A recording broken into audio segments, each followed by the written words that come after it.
can start, Gauri. Good evening and a warm welcome to all our speakers, participants, scholars, researchers, students, and art and heritage enthusiasts who have joined us today from across India and around the world. We have gathered here today for the final day of Tamil Heritage Trust's Indology Festival 2026. Tradition is not the worship of ashes, but the preservation of fire, said Gustav Mahler. Through the last 5 days, we have looked at thousands of paintings across centuries. What we must realize is most of these paintings have survived, not merely because they were created, but because generations and generations of people found them valuable enough to preserve and pass on. Whether these paintings are created on cave walls or temple ceilings, manuscripts or royal albums, or village houses, they have endured because they have found meaning with the communities who have nurtured them. Welcome to our Indology Festival, Caves, Courts and Beyond, Painting Traditions of India. Through the course of last 5 days, we have tried to explore the rich and diverse painting traditions of India. We began with some of our earliest expressions found in the prehistoric rock art in caves of central India, and then we looked at the Buddhist murals of Ajanta, temple murals of South India, manuscripts, religious manuscripts, painted folios, regional painting styles, and yesterday we looked at the court traditions and attires of the Sultanate and Mughal dynasties. Today, we turn our attention to the painting traditions as they are practiced and have continued to thrive outside the royal courts and institutional patronage. These have flourished amongst the living communities of India even today. Before we move on to the main program, I'd like to give you a brief introduction about Tamil Heritage Trust, which is our organization.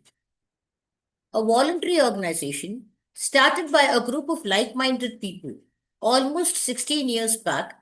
Tamil Heritage Trust has this explicit objective of understanding, appreciating, disseminating and celebrating information related to India's rich history and heritage, not just for the benefit of those who are scholarly or academically inclined, but the average enthusiastic public as well.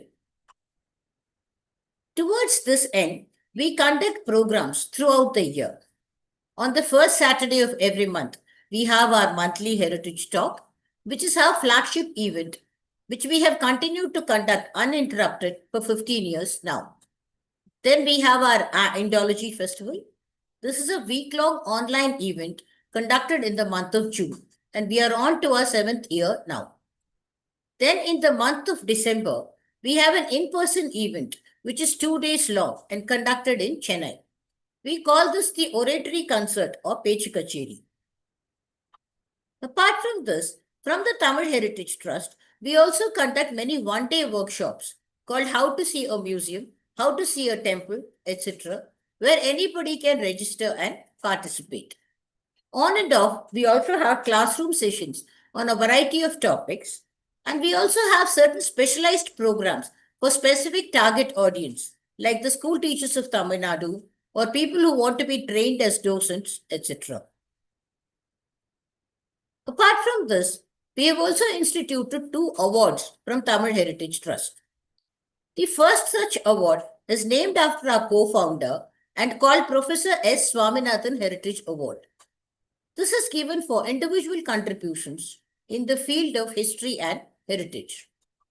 The second award is named after V. Venkaiah, India's first official Indian epigraphist, and instituted by his great-granddaughter, Miss Sunita Madhavan. Tamil Heritage Trust has been entrusted with the responsibility of administering this award, which is given for individual contributions in the field of Indian epigraphy. We'll soon be putting out flyers inviting nominations for both these awards for the year 2026. We have a YouTube channel. You can find links to all our talks here, right down to today's talk. Kindly subscribe and click on the bell icon to receive notifications of future events. Our social media handles, our mailing ID. You can mail us here to join our mailing list, or if you want to join any of our initiatives in a voluntary capacity. We are a voluntary organization. We do not have any dedicated financial backing. So any kind of contributions are welcome. You may use this QR code or ID to contribute, and the same will be appreciated. Now, moving on to the last day of our event. Today, the theme is Living Traditions Beyond the Courts. While royal courts and temples produce some of India's most celebrated works of art, many equally vibrant traditions flourished within communities, workshops, households, and villages. These traditions continue to evolve even today, carrying forward inherited knowledge while adapting to changing times. Our two lectures this evening explore precisely this living continuum. The first talk for today is titled Devotional Painting Traditions of South India, Mysore and Tanjavur Schools, and is being delivered by Mr. R.G. Singh and Mr. H.S. Dharmendra, both of who belong to Ramson's Kala Pratishtana of Mysuru.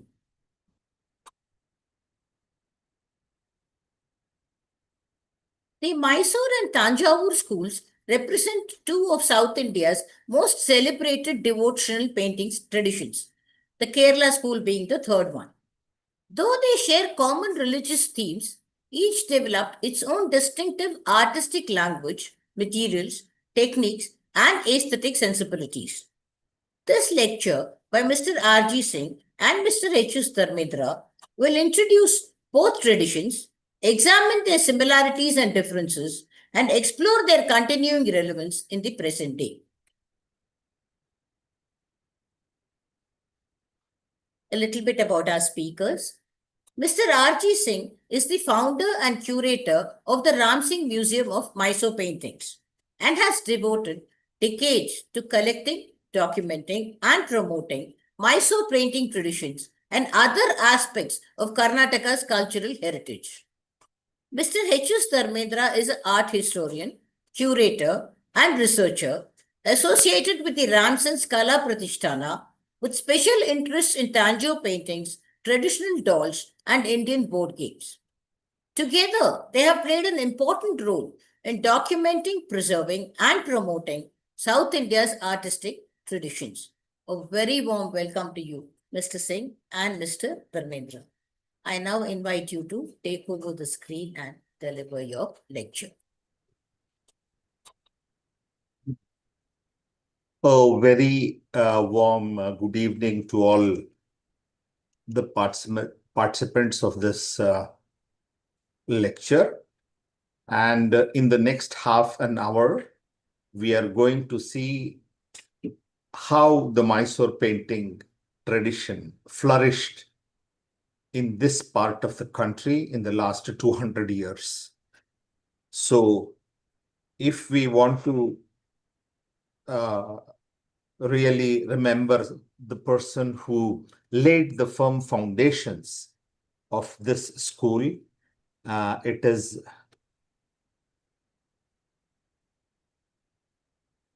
the 22nd Maharaja of Mysore. Altogether, there are 25 kings who ruled from 1399 to 1947. He was the 22nd Maharaja of Mysore, and he ruled immediately after the Fourth Anglo-Mysore War. And his name is Krishnaraj Wadayar III, and he's fondly referred to as Mummadi. Mummadi in Kannada means three. So he's the third Krishnaraj Wadayar. Altogether, we had four Krishnaraj Wadayars, and he's the third Krishnaraj Wadayar. And it was during his tenure, it was a fairly long tenure of about 7 decades, because he was placed on the throne as a 5-year-old child, that the school actually blossomed. But much before Krishnaraja Wadayar came to the scene. There was what was known as a Mysore school, but it was not identified as the Mysore school. And we are seeing here murals on the walls of the Darya Daura Palace at Srirangapatna. This is Tipu Sultan's summer palace, and this predates Krishnaraja Wadayar III by about 70 years. And we see several paintings there. There are murals of the different wars that took place between the British and the Mysore forces and the different rulers who ruled different parts of India at that particular time. So this predates Mummudi's tenure. We also have another temple at a place called CB in the Tumkur district of Karnataka, where there is a ceiling mural of at the Sri Lakshmi Narasimha Swami temple. And this very closely, relates to the Vijayanagar school of painting, and they are similar to the paintings found at Hampi and at Lepakshi. When you closely have a look at it, they resemble some of the stylistic elements of these two particular sites. We also have some wall murals at the Mathada Basti at Shravanabelgola, and these are related to the Jain tradition. The Jain culture or the religion has a very deep-rooted presence in Karnataka. And this particular monastery is at the foothills of the Shravanabelgola shrine. And now, how did these artists come to these different places in the first place?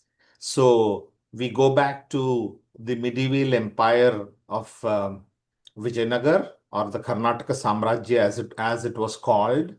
And after the fall of the Vijayanagar Empire in 1565 at the Battle of Talikota, artists moved in different directions because the city was sacked. And in the next slide, we are going to see to which cities they moved. They moved to cities like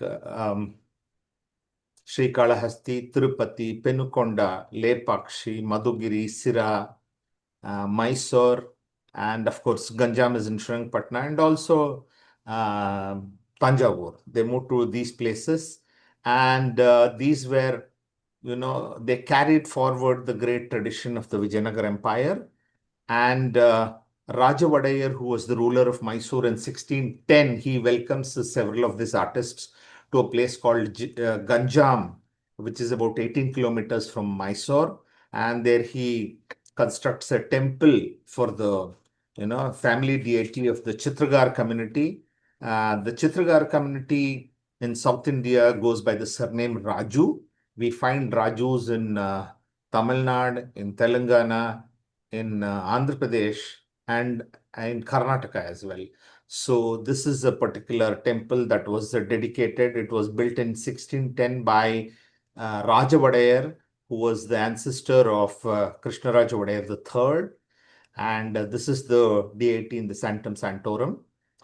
And the golden age of the Mysore school begins on 30th June 1799, when Tipu was defeated and lost his life in the Fourth Mysore War.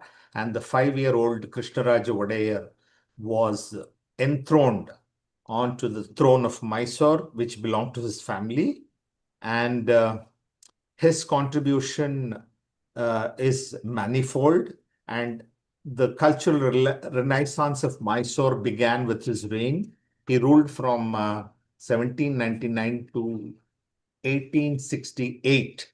So one of the important things during his time is the compilation of the Sri Tattva Nidhi, which is an encyclopedic compilation of religious hymns, aspects of ritual worship, music, board, card games, and it is lavishly produced with the thousands of illustrations. And the University of Mysore has brought out about 5 volumes, and 4 more are in the offing. which deals with the encyclopedic work of Krishraj Wadiyar III. In his court, there were several artists who worked in the ateliers. We're going to see some of them who had worked, the real life images of some of them who worked in his court. And who were the patrons? The patrons were not only the royal family, but also common man. And there were groups of people who established what are known as the Rama Mandiras or the Bhajana Mandiras, where musical concerts took place. And apart from the royal court, which received patronage was also uh, given by these bhajana mandiras and rich individual patrons who could afford those paintings. And if we move on to the technique of the painting, like in all schools, there is a template, and then you can see the finished painting from the template to the finished painting. This is of Panchamukha Anjaneya, and this is the five separate slides which have been put together to give an idea as to what exactly is the technique of the Mysore School of Painting. The drawing is done, the filling of the colors, then we have the detailing, then we have the gesso application, and then the gold leaf application. In some of the paintings, one of the five processes, the gesso application, is not there in some of the paintings. There is just plain gold. But many of the large format paintings have gesso application, which gives it a very, deep effect. So I'm not going to go into the colors. I would want the onlookers, viewers to have a quick look at the colors, or you can capture it on your mobile. These are the colors that were used, commonly used in the Mysore School of Painting. And along with gold leaf, the Mysore artists also used silver leaf if the patron could not afford the gold leaf. They have also used European chocolate paper to mimic the gold leaf. They've also used metallic powder to give it that effect. And some of the paintings which are there, which are of very high quality, we neither have any of these things, the gold foil, silver foil, or the European chocolate paper. They're just plain paintings, the yellow mimicking, the chrome yellow, which mimics the gold. This particular painting, just to give you an idea of the Rama Pattabhisheka, which is in the Ram Singh Museum collection. It's a miniature one, which is about 12 inches by 14 inches. And this has European chocolate paper. So Mysore school has, like the other schools, the Mysore school has a large number of paintings which are in this particular format, which is known as the register style.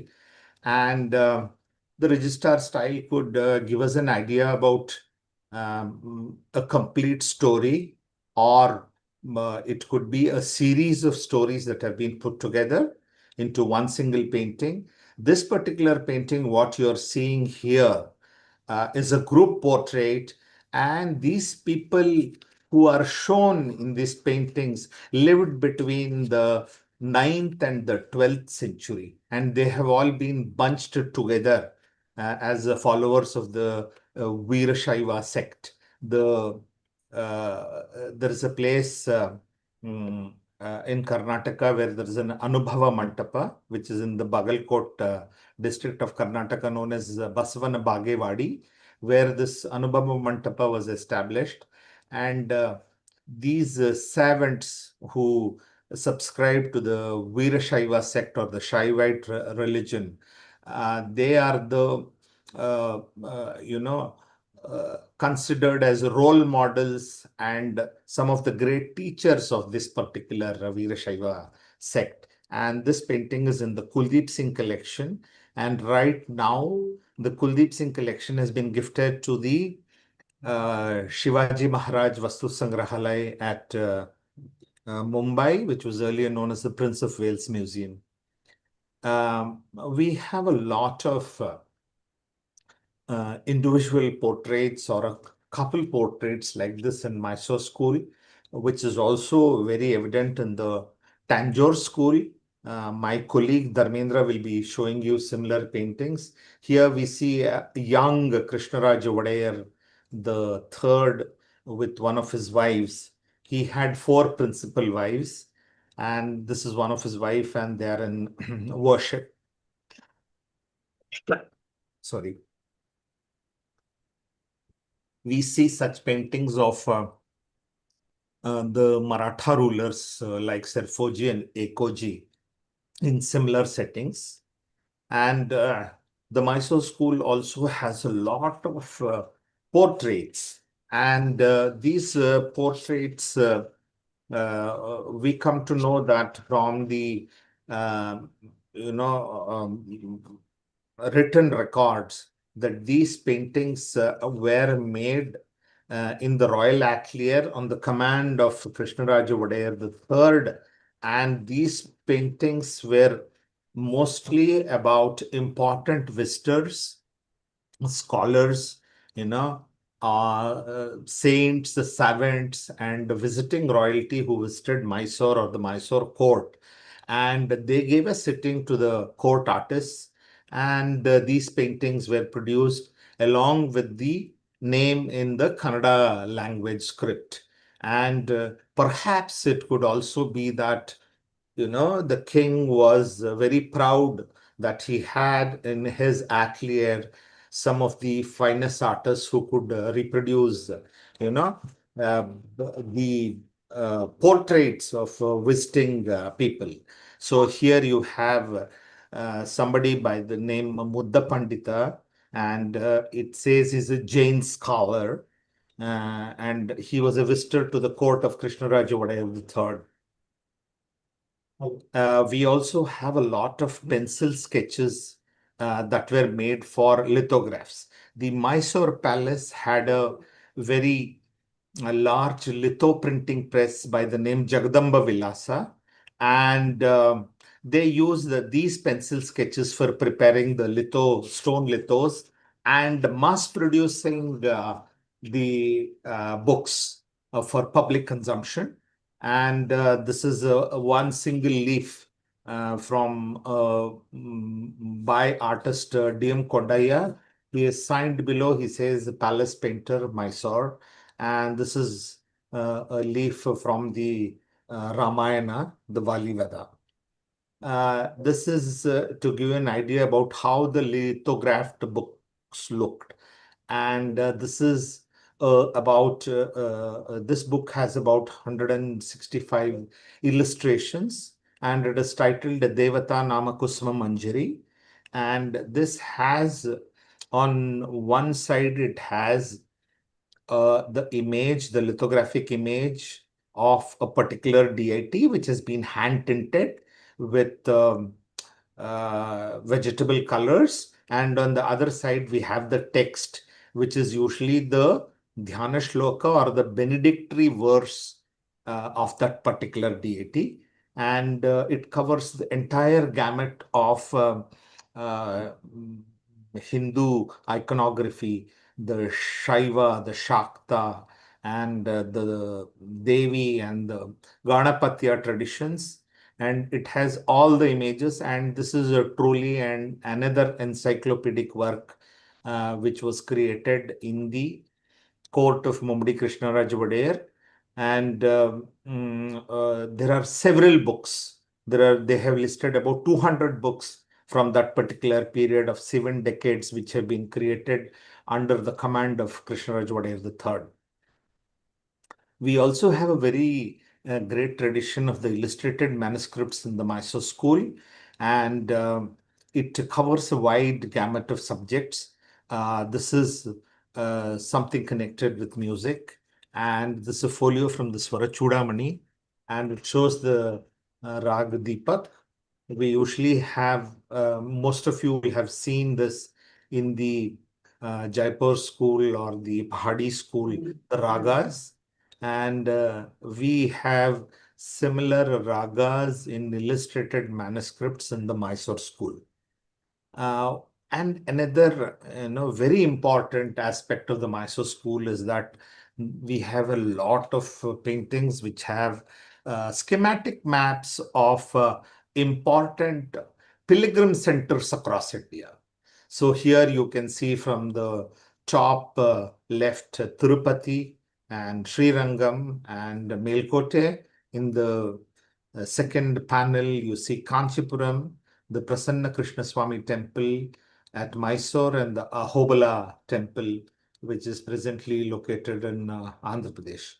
So I would like to make mention that the Prasanna Krishna Swami temple and the Shwetabaraha Swami temple, you're having a close-up view of that. Both have murals dating back from the period of Mummadi. And any of you who visit Mysore, please have a look at these two temples. Mysore Palace, please have a look at these two temples because you'll get an idea about the painting style of that particular era. So we also have a lot of Ganjifa cards. These are playing cards, and these are of very high quality. You can see the kind of painting that has been done. These are about 3 inches in diameter or 4 inches in diameter at the most. Some of them are as small as 2 inches, and they also have detailing. But these ones, the round ones, are about 3 inches in diameter, and they carry hundreds of images of Hindu divinities. And we also have the reverse glass painting in the Mysore school. It's extremely rare because we have very few paintings which are in private collections. Perhaps it could be that because of the fragile nature of these paintings, they have not survived so long. Could be one of the reasons, but they are very rare at present. This is a painting of Lakshmi Narayana. We also have these kind of paintings which shows the local tradition of the village goddesses. So you can see in the below register, you can see there's a buffalo sacrifice going on. And this particular, they have shown 3 divinities, and the names are listed as Uchammanavaru, Marganhalli Patladamma, uh, Tagammanavaru. And these are all goddesses, and they are in the neighboring district of Mysore, which is Mandya. And these 3 temples are in a single belt in Mandya. And perhaps it could be that these 3 villages celebrated this ritual of sacrificing the buffaloes together. Now, when you look at these temples today, the festival happens at the same time, but the actual sacrifice of buffaloes has been banned. So we have this very beautiful, folk tradition. So folk subjects have been, integrated into the Mysore court school. We also have very fine, you know, manuscripts. Of course, they are spread across the world. And this is a painting of the Samudra Mathana, which is at the San Diego Museum in USA. This has about, if I am correct, this has about 75 folios. We don't know the exact number of folios in that because this book has not been published. But in the publicity folder of this particular museum, they have shown this. Looking at the earlier folios of similar kind, this is just an educated guess. We have this kind of large format paintings in the Mysore school, which has the central, you know, character in a large format, and the entire story or several stories connected with that particular divinity in the side flanks, on the top and the bottom. So this is a large format painting, at a place called Suttur in Mysore district.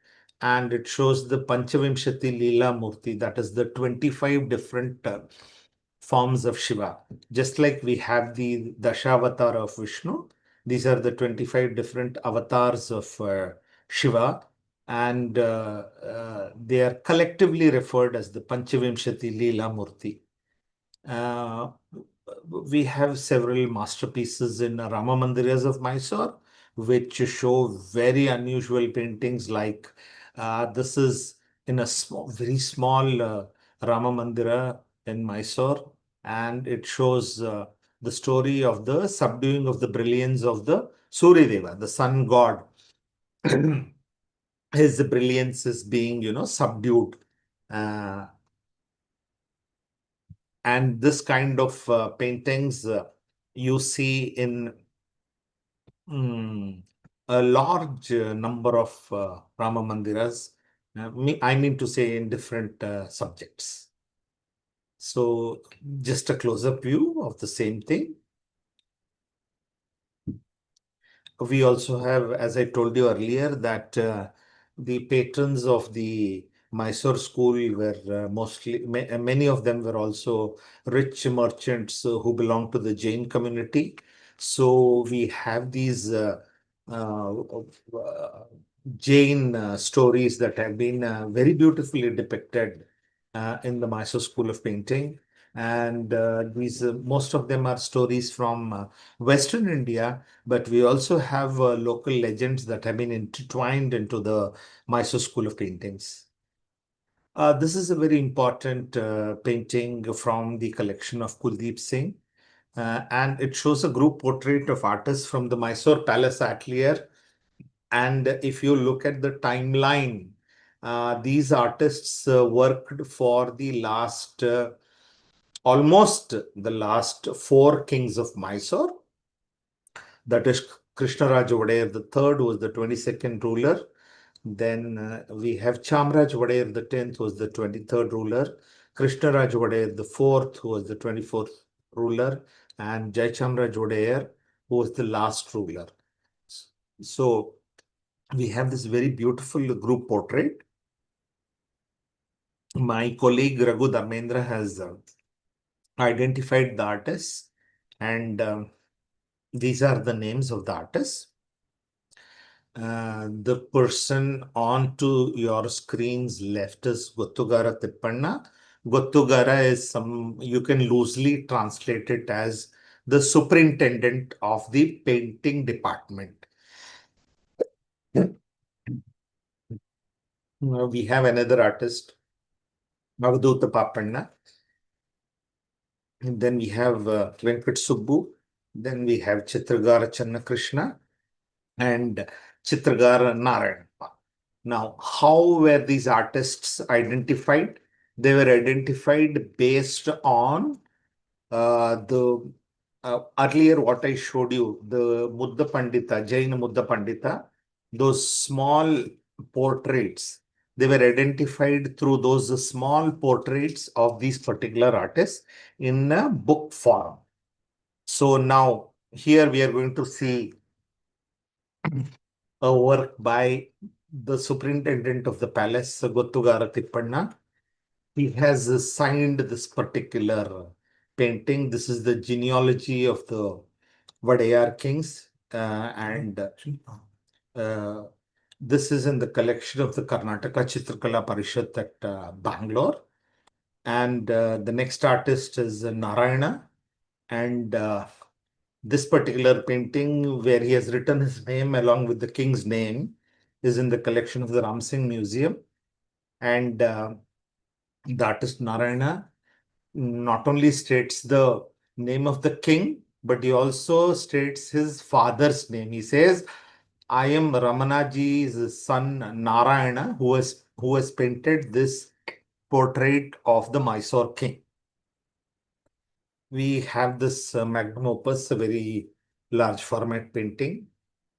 This is the coronation of Chamraj Wadayar the 10th, who was the successor of Mummadi Krishraj Wadayar. And onto your screen's left on the top, you see a young Chitragar Venkata Subbu who has been listed in the palace album folio, and you see an older Chitragar Venkata Subbu whose picture has been cropped from the Kuldeep Singh collection. So this is the coronation of the again 5-year-old Chamraj Wadeyar in 1868. He was crowned the king, and this painting was painted at that time. And these are the interiors of the Jagan Mohan Palace, and this is the boy king. And then we are going to look at the artists who belong to the Raju Kshatriya community. This is a group of artists or a family of artists who painted for the Mysore court from about 1600 to about 1940.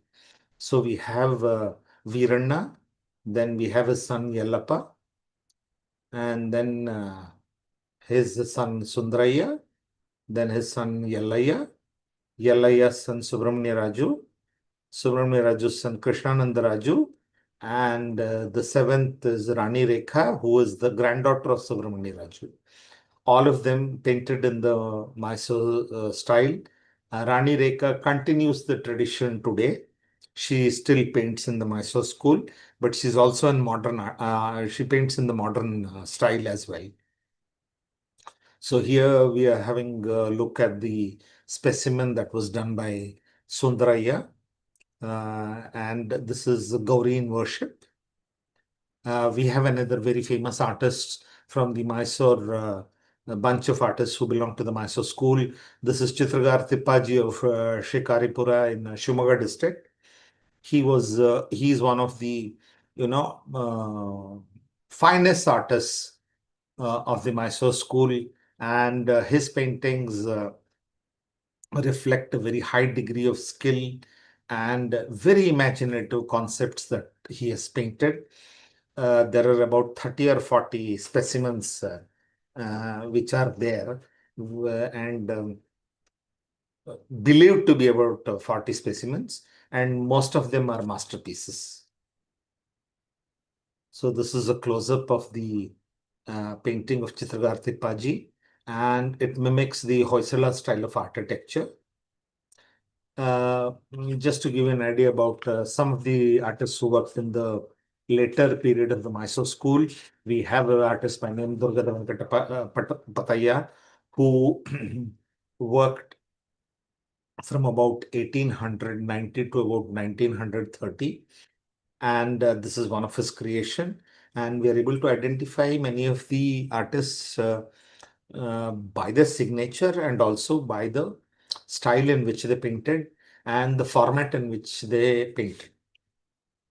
So we have this another very interesting painting, which is the wedding of Matsya Gandhi with Shantanu. This is in the collection of the Folklore Museum of University of Mysore. And the artist has written his name as Nagupalli Naranappa, who is a disciple of Navalgiri Venkatappa. So artists have, left their identity in some of the paintings, not all. So that gives us a clue about, the lineage to which they belong, or the village to which they belong, or the particular area from where they came. And this helps us in identifying the artists who painted in this particular school.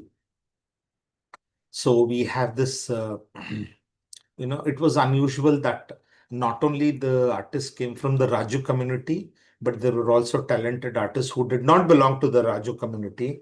Here we have Parshurama Alasingachar, who belonged to the Sri Vaishnava sect, and he was an artist. And he has painted some of these very fine Sri Vaishnava subjects, which are found in and around Melkote, which was a pilgrim center of the Sri Vaishnava cult, and it is known as the Abhimanasthala. And this is a close-up, and this is the signature of Parshuram Singachar. He says he has written it, Parshuram Singachar Chitra. And one unique thing about the Mysore school is they have a lot of paintings which have forced symmetry, which are paintings which are mirror images of each other. And you can see this in many places. And the reason why they created this is, these were usually used at the doorway of the large houses. I'm going to show you the next slide. They were displayed like this at the doorways. So what the artist did was, instead of creating a fresh sketch, they just used a mirror image. The In one of the first slide, I showed you the sketch. That sketch was just reversed and it was painted. So you have this forced symmetry in many of the Mysore school paintings. I won't call it rare, but it is a common occurrence. And then we have this large format paintings, which usually have the entire Ramayana or the Mahabharata in series of several paintings. This particular one shows the wedding of Rama and his three brothers. And this is again in register style. We also have these paintings which are hung in bhajan mandiras and also in uh, gardi banes, which are gymnasiums where young men practiced, physical exercise. So several of the gardi manes in and around Mysore have these paintings, and usually the gardi manes have paintings which show Hanuman and Bhima, but some of them have stories from the Mahabharata and the Ramayana. This particular one has paintings based on the Ramayana. So now, the artists in the Mysore school have mimicked some of the famous artists. Onto your left of the screen is an oleograph by Raja Ravivarma, and onto your right is a painting by Venkatram. We are going to see his family tree in the next slide. And again, this is Shilpi Siddhanti Siddhalinga Swami, who was in the Mysore court. This is his painting. And we see a Mysore style painting onto the right of your screen, which is almost in replica of the oil painting of Siddhalinga Swami. So this is the family tree of uh, Trupalaya Raju, and we have Venkatram. I'm sorry, Namrata's slide has, taken a 180-degree angle. I'm sorry about that. Uh, Venkatraman's son is Sitaraman. Sitaraman's son is Srihari. Srihari's daughter is Namrata. And this is a family, five generations who have been painting in the Mysore school, and they continue the legacy even today. Just to give you a comparison, now you've seen Venkatraman, Sitaraman, and Srihari. You can see their paintings. This is Venkatraman, who has done this Vrishabharuda Murti in the 30s, Sitaraman, who has done it in the 70s, and Srihari, who has done it in the 1990s. This just to give you an idea that the tradition continues. And we also have very famous artists who won national and international recognition. This particular artist's name is Durgada Krishnappa, and he has signed in Kannada below the painting as Durgam Krishnappa Medley Artist. He says, I am Krishnappa of Durga, that is Chitradurga, and I'm a medley artist, means I've won a gold medal. He won a gold medal at the Parliament of Religions at Chicago, where an entry from the Mysore court had gone at that particular exhibition. So he proudly states that he is a medal winning artist. So we have this another artist who came from the village of Javagal, which is in uh, Hassan district of Karnataka. And he was also a very well-known artist who painted in a very large format. So these are usually about 30 inches by 40 inches, or 36 by 48, that is 3 feet by 4 feet. And he was a great master who also painted in the court of the 23rd and the 24th Maharaja of Mysore. We can see his signature here in Kannada. He says, Chitragara Javagal Narasimhaya Baradaddu. I am Chitragara Javagal Narasimhaya. I have written this painting, is what it states in Kannada. Then we have some very unusual things like this Navagraha Prashnapata, which is a divination board. So we have unusual things in the Mysore school, like this divination board. Then there are paintings that are being done on musical instruments, on furniture, which is, very unique to the school. And that's a bird's eye view of the Mysore school. I hope it was an learning experience going through this research of ours, uh, and this collection of ours, which I've been doing for the last 40 years. Thank you. I hand over the screen to Gauri ma'am, and Raghu is going to follow with the Tanjore presentation.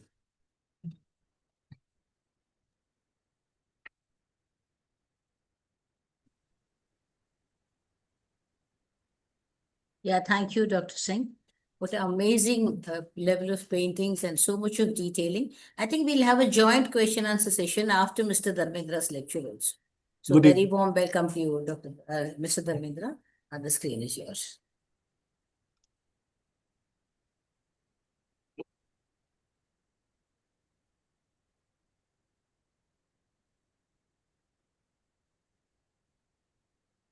Good evening, everyone. Yeah. So, Mr. Singh dealt with the Mysore school. I am here to give a account of the sister school of Mysore, which is Tanjore school. So, both of them, they originated from the same source, that is Vijayanagara school. And as you seen in the earlier presentation, Mr. Singh gave a account of how the artists, they migrated from Vijayanagara after the Battle of Talikota to different places. But this Tanjore was a different case study, if I may call that, because here the artists were already there, and they came from a very rich stock of Chola tradition. So Chola, then Nayakas, and this rich fertile land of Kaveri Delta. It was culturally rich, and in every aspect it was culturally rich, be it music, dance, or painting. And in fact, Tanjavur is known for its Brihadeshwara temple, where we find the murals from the Chola times, and after that, the murals during Nayaka times, these Chola murals were overpainted, and new murals were done during Nayaka era. So from Nayaka era, this artists, they adopted the style and influences of Maratha rulers, and the magic continued with newer edition, newer sensibilities, aesthetic sensibilities in the form of gold inlaid with precious gems and all, and a new school of painting emerged in 18th century. And if we see the murals in the inner wall of the outer prakara of Tanjavur Brihadeshwara temple, lot of these murals, they carry the story of Meenakshi's wedding with Sundareshwara. Here we see this painting of Vrishabharuda Murti. And like this, not only temples, but palaces, mathas, then chatrams, adhinams, and rich mansions. Walls in these places were also beautifully painted and decorated. And this is a ceiling of the shrine of Brihannayaki in the Brihadishwara temple, which narrates the story of Devi Mahatmyam. And this is a mural, beautiful mural of Rukmini Satyabhama Sahita Vithoba at the Darbar Hall in Tanjavur. And one important thing you have to notice is the turban on the head of the Vithala, which is very Maratha. And this is in the art gallery of Tanjavur. This is a painted stucco relief, Sudha, that is lime plaster relief sculpture. Very nicely done, and even the painting you can see very typical of Tanjavur school. And this is in a very unusual place and unknown place, which is not very much not visited by anybody, and it does not have access to any tourists. This is the old palace treasury in Tanjavur. And the walls in this treasury are beautifully painted. And this is one panel of that, which is Shiva Parivara. And all these things were, all these photographs are by me. So I have been there and photographed these personally. And this is again in Tiruvaduturai Adhitam, near Kumbakonam. There is a temple dedicated to Subramanya. So before going inside the temple, there are these side flanks where there are side rooms and anterooms. And on either side of these anterooms, you see such murals depicting the royalty of Tanjavur. Here it is Kamakshi Amba Bai and Shivaji Maharaj, and even their date is given here. And in the same matha and the temple, we see this ceiling painting on the ceiling, which depicts important Nayanmars. Among the 63 Nayanmars, few of them are depicted in this ceiling painting. This is Ellaiamman temple in Tanjavur. Again, beautiful murals in Tanjavur style we can see. And this is a very beautiful painting, group portrait, which is in the National Museum, New Delhi. This shows Sarfoji II or Sarboji Bhosle, who ruled Tanjavur between 1783 to 1832. In between, there was a interregnum of about 6 years where his uncle usurps the throne, and again from 1789 until his death, he rules Tanjavur.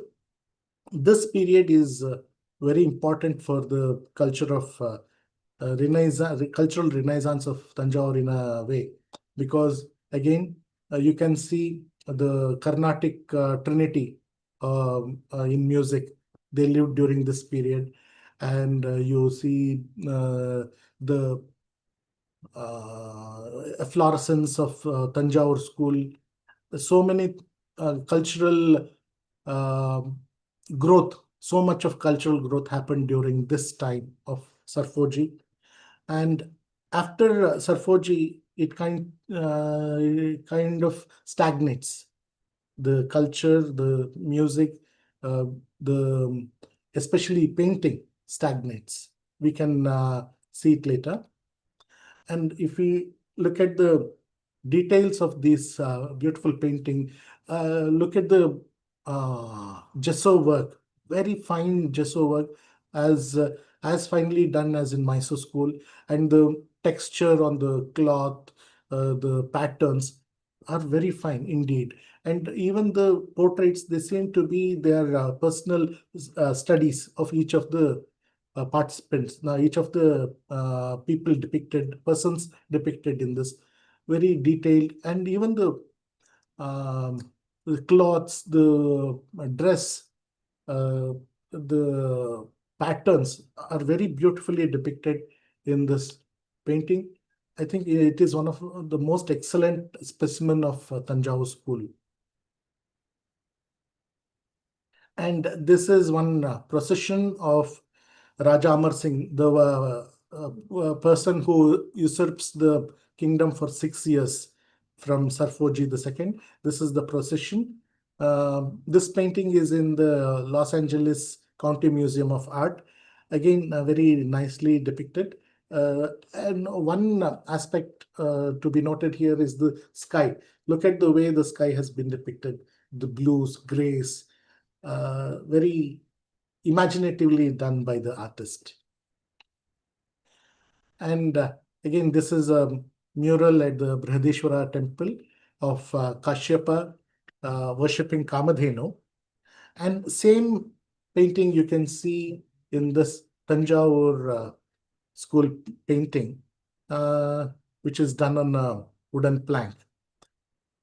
This is the mural, and this is the portable painting. In the Kamadhenu, you can see here the deities are depicted within the body of the Kamadhenu. Various deities like Indra, then Agni, the Narada, Tumburu, Shiva, all deities are depicted here. Similarly, in the next painting, this is the painting of Gajadevata, which is manuscript style painting. In fact, it's a manuscript which is in the Saraswati Mahal Library of Tanjore. It is depicting Gajadevata, and according to the Gajadevata Lakshana, it says the seat of Brahma is on the head of the elephant, this Gajadevata, and Indra is on the neck. Vishnu is in the shoulder. Then Agni is in the navel. Then sun and moon are the eyes. Yama on the leg, Sarpa on the trunk, Prajapati on the male organ. So like this, all the details that are in the Dhyana Shloka, this is from Palakapya Muni's Gaja Shastram. So according to that, the artists have painted, and this was commissioned by Sarfoji II. You can see Gajashastram, you can see Ashwashastram, all illustrated manuscripts in Saraswati Mahal Library. This is a central panel of a puja box. Okay, now what is a puja box? This is quite unique to Tanjore painting. In fact, this harks back to the Tirupati school. If you go to Tirupati earlier, about 100 years back, one of the souvenirs you could take back were these small boxes which had doors. So it was a small miniature box. Box means it's almost like a book, which had two doors. So if you open both the doors, inside there you can find a terracotta deity of Tirupati Balaji in relief, and on either side of the door you will see Garuda and Hanuman. So that was replicated in Tanjore school in the form of these puja boxes, and these are quite big, about 20, 24, 30, 40, as big as a shrine could be. So here you can see a old painting, old puja box in the collection of Kuldeep Singh, which has in the central panel has the Rama Pattabhisheka. The left panel has Garuda, right panel has Hanuman, and when it is closed, it depicts Narada and Tumburu. So this is one puja box, and if you see a modern version of it, which is available at Exotic India. So this is a puja box. When you open it, you see Gajalakshmi in the center and two male attendants on the inner door frame. And when you close it, there are two female attendants. So this is a modern version of the puja box. And when we went to Tanjavur, this is the Royal Museum at Tanjavur. And this museum has very beautiful paintings of Sarfoji II. It's quite a huge painting, and it does not have much of gesso work, that is the emboss work, but the gold work is very beautiful. Even the inlay of gemstone is not there. The gemstones are depicted in the form of the paint, the colors, they mimic the gemstones. Again, this is Sarfoji III in the Royal Museum of Tanjavur. This is a double portrait of Shivaji II and one of his consorts. It is in the collection of Kuldeep Singh, which is now a part of Chhatrapati Shivaji Maharaj Vastu Sangrahalaya at Mumbai. And one thing you have to note is these depiction of screens, the cloth screens. It is ubiquitous to Tanjore style, and various ways it is depicted in different paintings. Sometimes it is in a central symmetry. It is shown both the sides are exactly the same. Sometimes it is shown in only one side it is shown. So this depiction of cloth screen is very ubiquitous. And a beautiful painting of Saraswati at this Royal Museum over here. And again, a depiction of Saraswati in a miniature format in a manuscript at the Saraswati Mahal Library. Tanjavur, as in Mysore, you find Rama Mandiras. Similarly, you find Bhajana Mandiras in Tanjavur. So it is Tanjavur is quite literally littered with Bhajana Mandiras, and many of them belong to Maratha community. This is one such Bhajan Mandira, Samarth Ramdas Math. And if you go inside, you see the photographs of Mathadipatis, early Mathadipatis. This is, of course, Samarth Ramdas and prints. And along with the prints, you also have these paintings over here. The paintings in Tanjore style.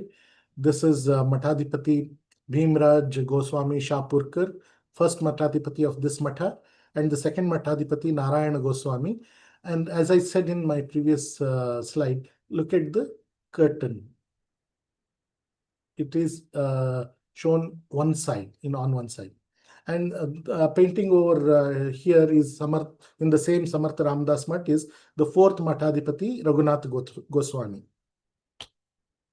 Another Bhajana Mandira is Maharashtra Samaj in the same Tanjavur. And this is the central shrine. And you can see painting over here, a painting over here, another painting, painting of Ram Pattabhisheka and Navnita Krishna. And again, this is a beautiful portrait of Narayana Goswami, Samarth Ramdas, and an unknown person in a shawl. And in the same Matha, you see this beautiful Ganesha, and look at the dress and look at the way he is seated. It mimics the way Sarfoji is seated and the same pose. So even the gods, they mimicked kings in a way in Tanjavur school. And another painting of Dakshinamurti. And this is quite unique because in all Dakshinamurtis, you see right behind Dakshinamurti, there is the a tree of Audumbara. But here, the tree is missing behind him, but it has framed him. The tree is framing the form of Dakshinamurti very beautifully. And in all the Dakshinamurti paintings, you see Saptarishis, but this is unique because the artist has included the four Sanaka, Sanandana, Sanat Sujata, Sanat Kumara. So this is very unique, and even the stance, everything is quite nice and beautiful about this Dakshinamurti painting. One more Bhajana Mandira is Joli Ram Mat in Tanjavur. This is a huge painting of it has two different panels, one panel over here and another panel over here. This depicts the Ram Pattabhisheka, while this depicts the Srirangam. But around both of these, there are the 108 Divyadeshams which are depicted and quite unique. In the same Joli Ram, we have this double portrait of the Mathadipati and his disciple. Now, if we look at how this particular painting is done, the artist earlier they took wooden panel. If it was a small painting, just one single wood panel was enough. But if it was a huge painting, they will stick 2 or 3 panels side by side, and then on top of it, they will apply one straw board was pasted on top of it, and above this straw board, a piece of cloth is stretched. A white muslin cloth was stretched and stuck with the tamarind seed gum so that no wrinkles are formed. So above the cloth, they will apply a mixture of sudha, which is made of calcium carbonate, lime, and there are optionally, they also use different material like chalk powder, gopi, copper sulfate, and gum arabica. Copper sulfate mainly to ward off the insects. And a paste of it is applied 2 or 3 layers, and then it is rubbed. After it is dried, it is rubbed evenly to make a smooth surface. And on top of that, they will draw the initial drawing, and later they will stick the semi-precious stones and mirrors and give the detailing with the sukkan. Sukkan, the sukkan is a mixture of unboiled limestone powder with French chalk and gum arabic. So this becomes the gesso. What we call gesso in Mysore, it is called sukkan in Tanjavur school. So with that sukkan, the main detailings are done, and after that gold is applied, and finally the finishing is done. So this is the way the painting of Tanjavur is made. This is a beautiful painting of Amrita Kalasha Apaharana in the collection of Kuldeep Singh, and amazing painting of Ashtamaka Ganda Berunda Narasimha, again in the Kuldeep Singh collection. I'm showing this Palani Dandayudhapani painting, which is very beautiful. If you look at this veil, you can see these mirror slivers of mirror, and it seems like emerald. Probably this is emerald. These are ruby stones, emeralds again, and probably this is yellow sapphire. So semi-precious stones were earlier used. Later, in recent days, they are using plastic instead of stones. And if you see down below here, this is the Palani Malay, that is the Mount of Palani, and beneath that there is something is happening. So this is what's happening. The procession and Rathotsava is happening. So such miniature work was also done earlier. And this is a procession of Manikavasakar. Again, a beautiful painting in the collection of Kuldeep Singh. This is Lakshmi Hayagriva within the Chandra Mandala. Sri Krishna with Rukmini and Satyabhama. Again, look at the inlay of stones. And the artist here, if you see, he has the sukkan, the gold has, I think there was some problem. The gold foil has been, I think it's damaged, and the sukkan is visible here. And again, this is a very popular subject in Tanjore style, the Chidambaram Nataraja with Shivakami. And of course, Navanita Krishna, without him, you can't imagine a Tanjore painting. You can see these beautiful inlaid mirror pieces and other stones. Here you can see, I think these are pearls. Gauri madam, how much time do I have? Maybe you can take another 5 minutes or so, and then we can have some 10 to 15 minutes of question answers, because the next speaker would probably be starting around 7 p.m. Okay.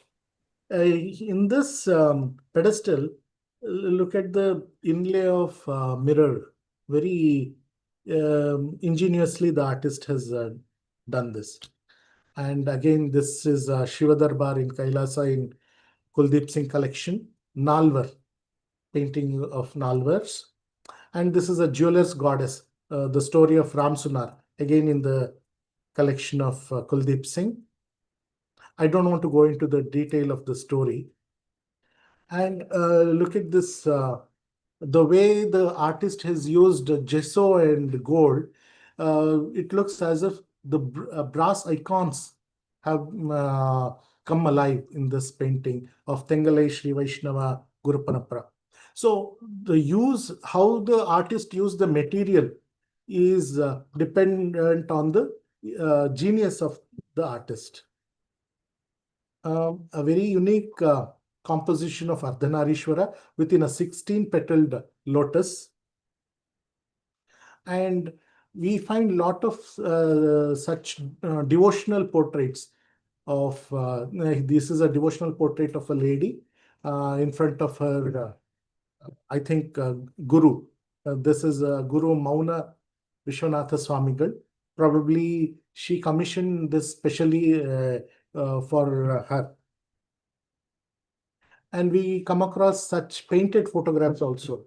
The painting, it is with the regular sukkan and all the inlaid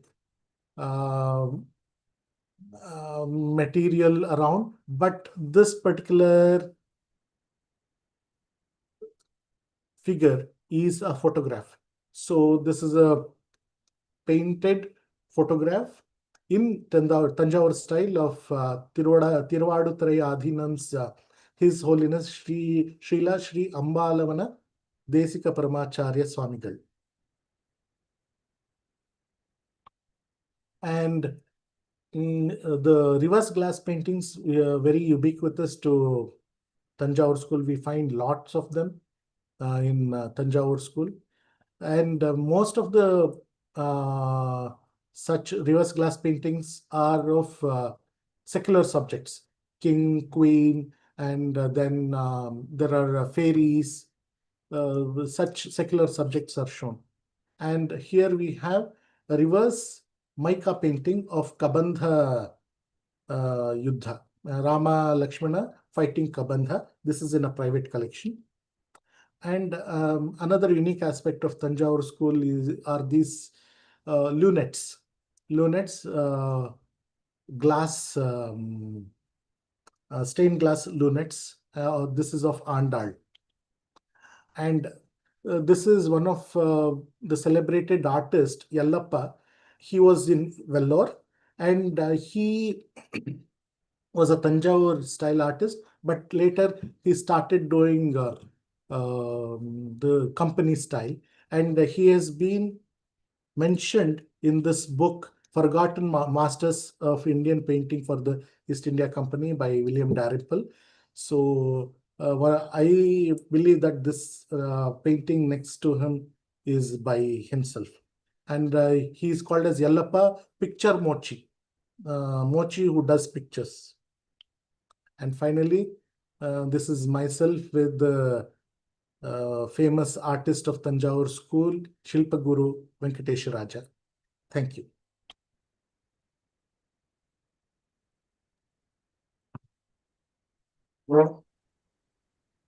Stop sharing.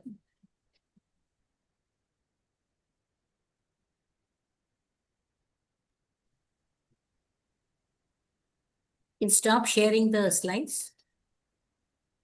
Yes. Yeah. Yeah. Thank you. That was really quite fantastic. Such a lot of information. Not to mention the wonderful paintings. And we also got to see the evolution of the styles, both in Mysore and Tanjavur, from where they started and how they have grown. I think let's move towards the question and answer session. Moderating the question and answer session today is Miss Subhashini Maniam. Subhashini is a practicing artist and educator based in Western Australia, and her work spans across visual arts, music, education, and cross-cultural exchanges. Very warm welcome to you, Shubha. You can take over and start the question answer session. Thank you very much, Gauriji. It was genuinely very illuminating look at the two traditions that turn devotion into a visual language. So thank you very much, both of you. And there is so much to unpack here. And let's open up with a few questions first. So how did the royal patronage shape the iconography? And what happened to these traditions when the patronage ended? Also, we saw examples of the how, like especially when you spoke about the forced symmetry, it was in front of the houses. So were they common people's home, or were they homes of Jain merchants or other merchant class? Can you give us more information about that? Two things. The Mysore Royal Court actually, what they wore, especially the dresses, the jewelry, and the turban, was emulated by the population. So you see similar dressing what the royal family wore, they have been worn by the common man. And also what is unique to Mysore is, because the Mysore dynasty claimed descent from the Yadava lineage, that is Krishna, they never wore a crown, they wore a turban. So the same turban was worn by all classes of people. And the jewelry was also copied. So the royal patronage was actually only a part of the story. It was the general population which kept this artist happy by giving them private commissions. How much will the royal family buy? And these rich merchants, even common people. We have an example of a lady in Mysore who lived in about 1860, who wanted to go to Kashi, but she lost her husband and she didn't want to go to Kashi. They had kept some money, and finally she asked artists to paint, and the house had about 39 paintings of various sizes from the money that was saved for the Kashi pilgrimage. And the forced symmetry, coming to that, it was usually we see them, most of them in traditional Brahmin households, because they usually have an anteroom where the visitors used to sit. And it was usually a small place. And usually at in those times, they didn't allow, other people into the inner private places of the house. So it was just the anteroom where the visitors were entertained. And most of these paintings were, these four symmetry paintings were in the anterooms. And also some of the big mansions had these forced symmetry paintings. But in later years, they abandoned the forced symmetry and they used, paintings on the windows, which were either of the Shaiva subject or the Vaishnava subject or the Shakta subject. So in Actually, later, you also had Lakshmi Saraswati on the two sides and all later, though, rather than two Saraswatis. yes. Mm. So there was one house that belonged to the contractor of the Mysore Palace in the 1930s, and they had two paintings of Ranganatha and Ananta Padmanabha on the two windows, and in the center they had a painting of Melkote Chalunarayana Swami standing. So that was the kind of, they used the symmetry in shape rather than in subject. Mm. And one more thing, when people saw the paintings in palace, they wanted similar paintings in their houses also. So whatever they saw in palace, earlier, along with the paintings, there were mirrors, Belgian mirrors. So you also see Belgian mirrors, smaller size Belgian mirrors in my houses also. So they wanted to emulate the Mysore palace or the court in smaller, on a smaller scale. Same thing was with furniture. Furniture also. Victorian furniture, you see a lot of Victorian furniture in old Mysore houses, which are similar to the ones that are seen in the palace. Mm. Thank you for that. Through the presentation, we could see that there was quite a range in style of paintings. So was there a chronology in them? And it was also interesting to see portraits which looked very similar to the Western portraits, and there was a very stark difference between the way they handled the devotional themes against when they represented regular people. Yeah. So can you say something about that? Do you want me to talk about both the styles? Yes. When it came to portraits, one thing you have to see is even the Vishnu Dharmottara Purana, the Shadanga, the Shadanga of Chitra, it says Rupa Bheda Pramanani Bhavalavanya Yojanam Sadrishyam Varnika Bhangam iti Chitra Shadangakam. So Sadrishya, the fifth essential part of a chitra, that is painting, is sadrishya, similitude. So this similitude comes in focus in a portrait. So when you're doing a portrait of a person, at least it should look at least 60 or 70% similar to the person, or else it will not look same.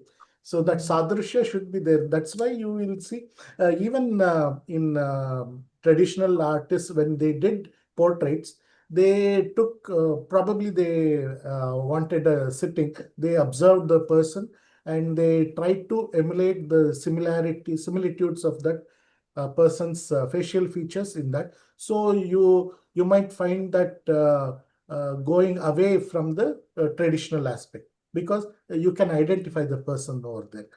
Same thing goes for both Mysore and Tanjavur schools. So a more realistic style was adopted, so that which is then naturally Western based. All portraits, for that matter, if you see, the artist went further to show his skill in showing this similarity with the person. That is why that realism is found only in the portraits. But when they were dealing with the religious subjects, their ideal this thing Mm. idealism took over rather than realism. Yes. So they could not show realism because they would not have seen the Gods like that. Yeah. gods. Yeah. I had one question, Shubha. See, from what I understood, the Mysore paintings originated from Vijayanagara artists, whereas the Tanjavur painting seems to have started from the Maratha artists. Originally, if you see the Vijayanagara and the Maratha paintings are very different from each other. Then how is it that there is so much similarity between the Mysore and the Tanjavur schools?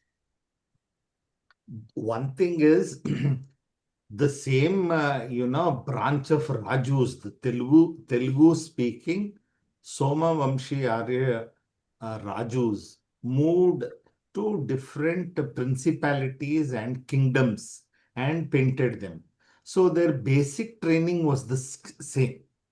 And many of them, when you look at the earlier Mysore and the Tanjore specimens, they have shades of the Tirupati school and the Kalahasti style.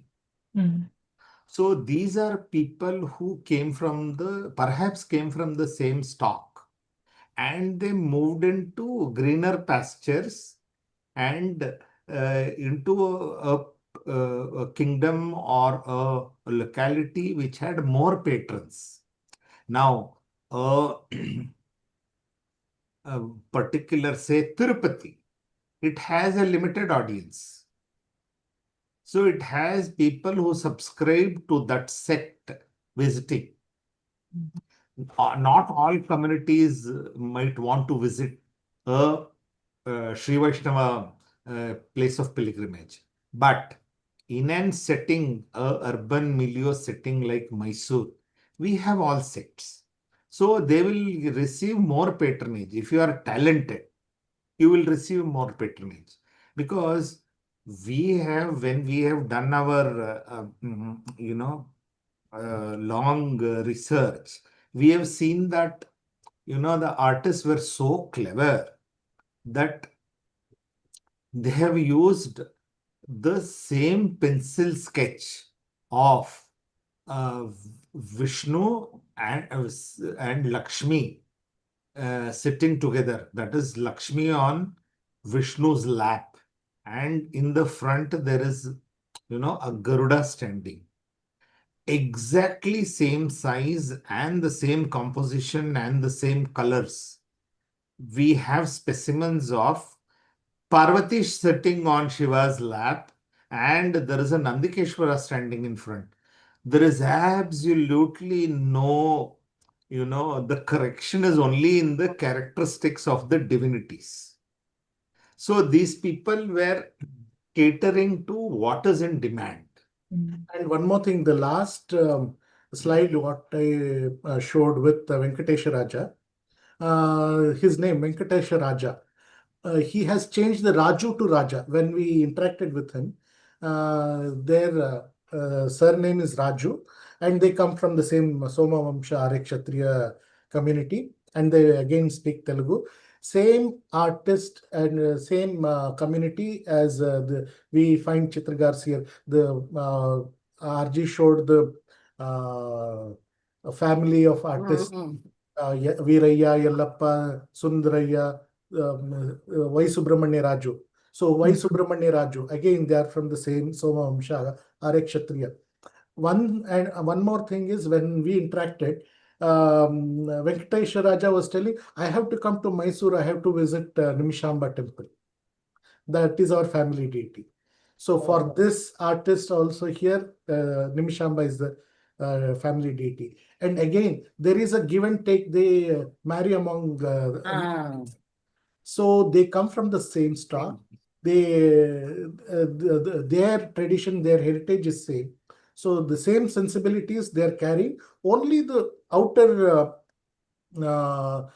decorative items, decorative elements, they might change it. The influences might be a Maratha or something else, but the main soul remains the same. Mm. There is a question from the audience. Dr. Nagaraj Sharma has asked whether you could expand on the role of Dhyana shlokas in Mysore paintings. Means you mean to say, we're talking about the Devatanama Kusumanjari or the... He has asked, actually, you could have explained the role of Dhyana shlokas in Mysore painting, which are said to be the armature of the structure. I think it's mostly divine paintings, yes. See, the Dhyana Shloka, usually it's a set of hymns which, describe the divinity and the attributes. And also, in some of the Dhyana Shlokas, it also gives the complexion. Mm. So it is a virtual guide for the artist that he has to follow these canons. So if we had a longer period of time, I could have explained that. In the 30 minutes, I just gave it a passing mention. And one more thing is Dhyana shlokas are the shlokas giving how the divinity is seen by a sadhaka. Okay, I am the sadhaka. I am doing dhyana of on a deity, say Lakshmi. For everyone, the Lakshmi may look like she's holding two lotuses and she is seated on a lotus with two elephants. But for me, my personal during my personal dhyana, she might appear differently. She might wear a yellow sari, and she might be holding a chrysanthemum flower, or and she might be holding a pot of nectar. So that dhyana shloka is very personal for me. But when I put it across in the form of a shloka, it becomes a guide for someone who wants to show Lakshmi, not only in this form, in other form also. This dhyana shloka becomes a reference point. So dhyana shloka is just a reference point for an artist to depict it figuratively, to show it in a figure. So that is not always the end point. It should be like this. No, you should not change it. You should. It is not that. Dhyana shloka is just a reference point from where, if artist cannot imagine creatively, he has to hark back, fall back upon a dhyana shloka, look at its meaning, whatever is given there, he will depict it figuratively. Only that is just a reference point. We should not always keep that as the go-to thing.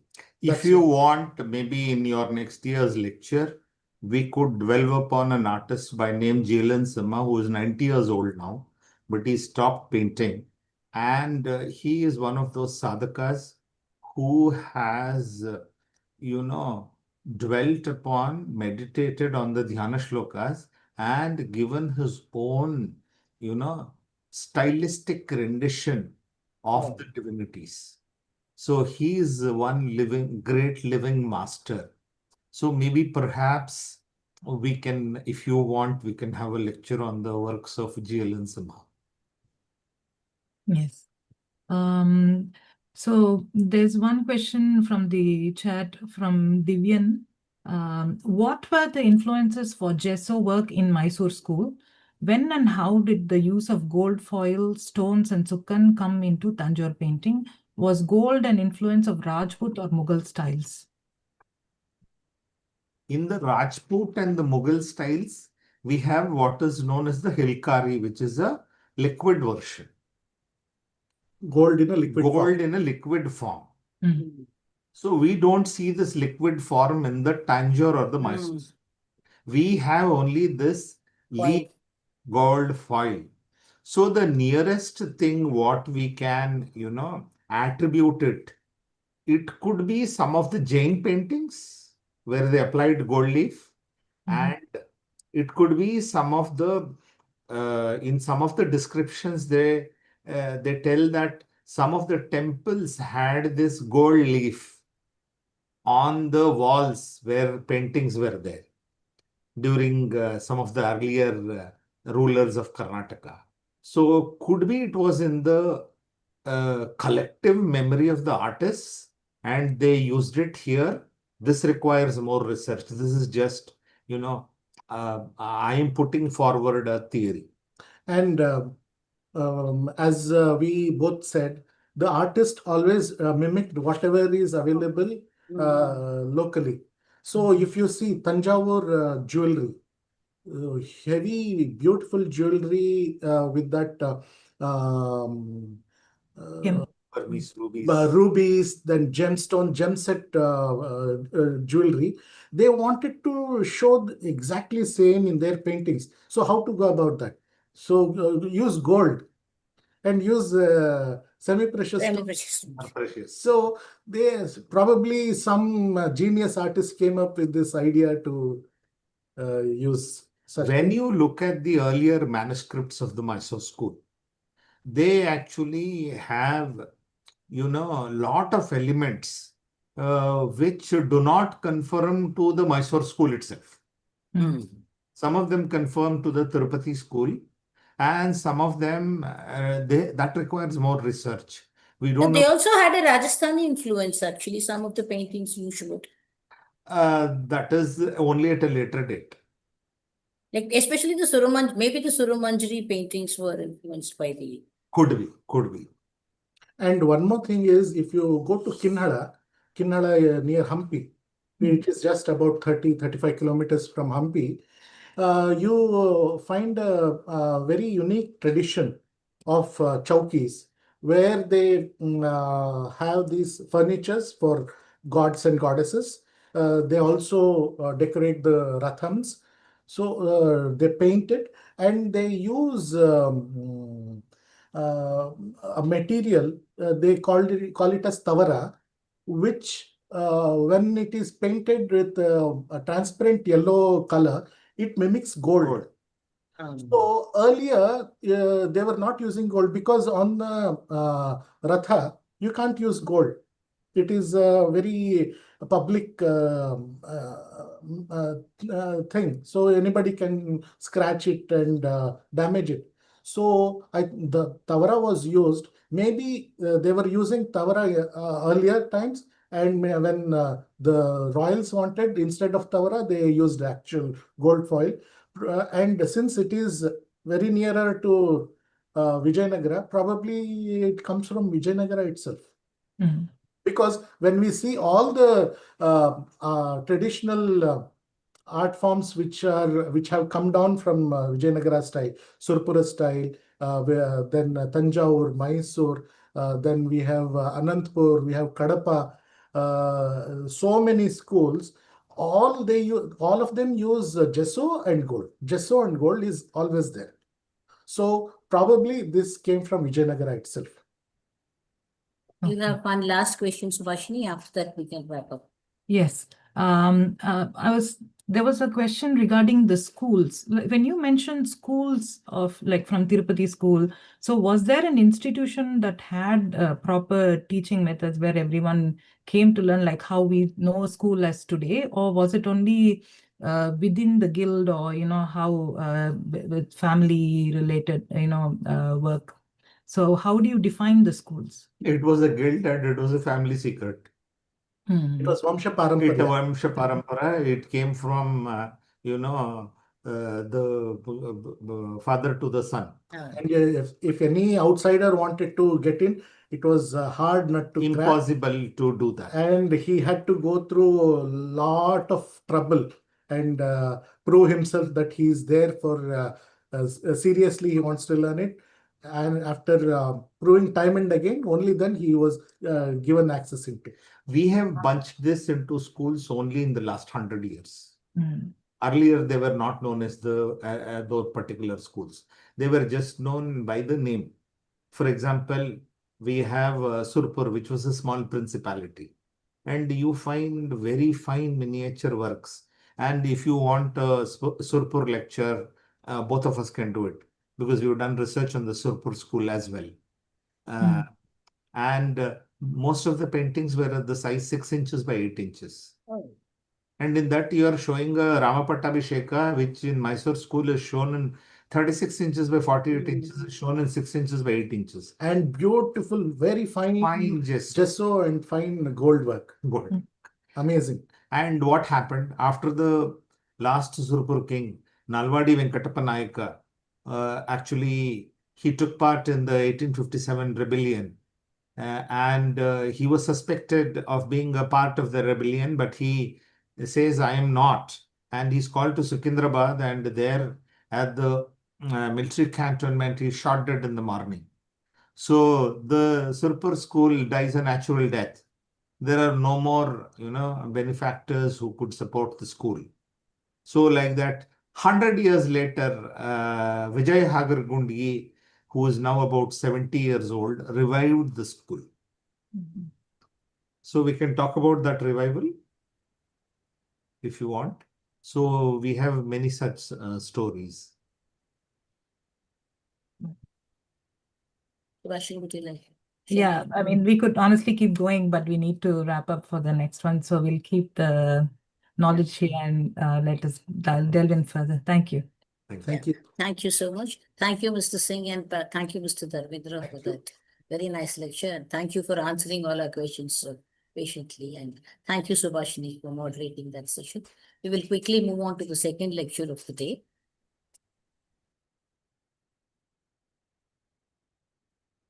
Our second lecture today is called Where an Entire Village Paints, Living Traditions Beyond the Court, and is delivered by Ms. Minaz Majumdar, who's an independent art curator and author. When we think of Indian painting, we often think of caves, temples, manuscripts, and royal ateliers. Yet some of India's most vibrant artistic traditions have flourished outside these settings, sustained by communities that continue to create, adapt, and transmit their knowledge across generations. Through the examples of Varli, Madhubani, and Bengal Patachitra, this lecture explores the living worlds of folk and community-based painting traditions and examines their place within the larger story of Indian art. To lead us through this subject, we are delighted to welcome Ms. Minaz Majumdar. Ms. Majumdar is a curator, writer, designer, and cultural heritage specialist who has spent more than 3 decades documenting, promoting, and interpreting India's folk and tribal art traditions. She has worked with museums and cultural institutions across India, Europe, Australia, and North America, and has written extensively on indigenous art and cultural heritage.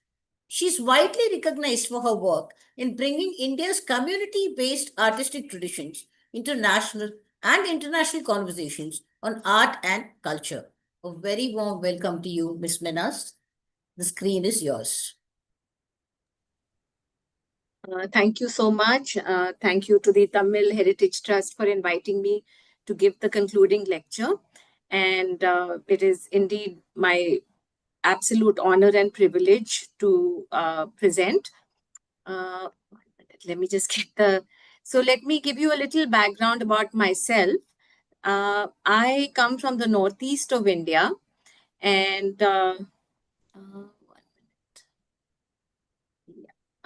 can you just confirm that you can see the... Yeah, we can. Okay. Yeah, just go to full screen. That's all. Yes.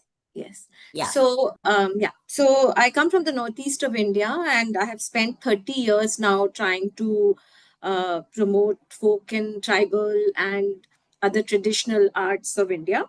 And I begin with a favorite photograph of mine from a village in West Bengal, where you can see this beautiful, open to the air art gallery that the child is growing up in.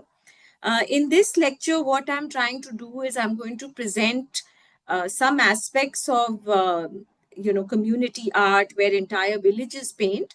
And through the 3 particular examples of Madhubani, Patachitra, and Varli, I'd like to examine how these traditions started, what is their history, what is happening with them, and what is the future of these traditions.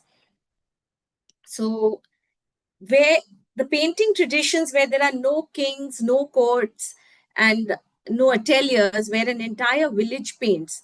This is a scene from West Bengal, from the Patachitra cluster of Noya, where you can see entire families sitting together, working together, preparing the paints, and then using, now they use paint brushes, but still prefer to use their own colors that they have prepared. This is a scene, again, east to west. If we move west to Rajasthan, here we see with the humblest of material, just lime and mud, what a beautiful space has been created. Now, this is a Kobhargar painting from the Madhubani tradition. And it is very interesting that these paintings are not just aesthetic expressions, not just creative. Yes, they definitely are all of these, but these are also education. In a Kobhargar painting, which is made in the wedding chamber, where the married couple who have never seen each other, who have never met each other, are actually going to begin their journey together.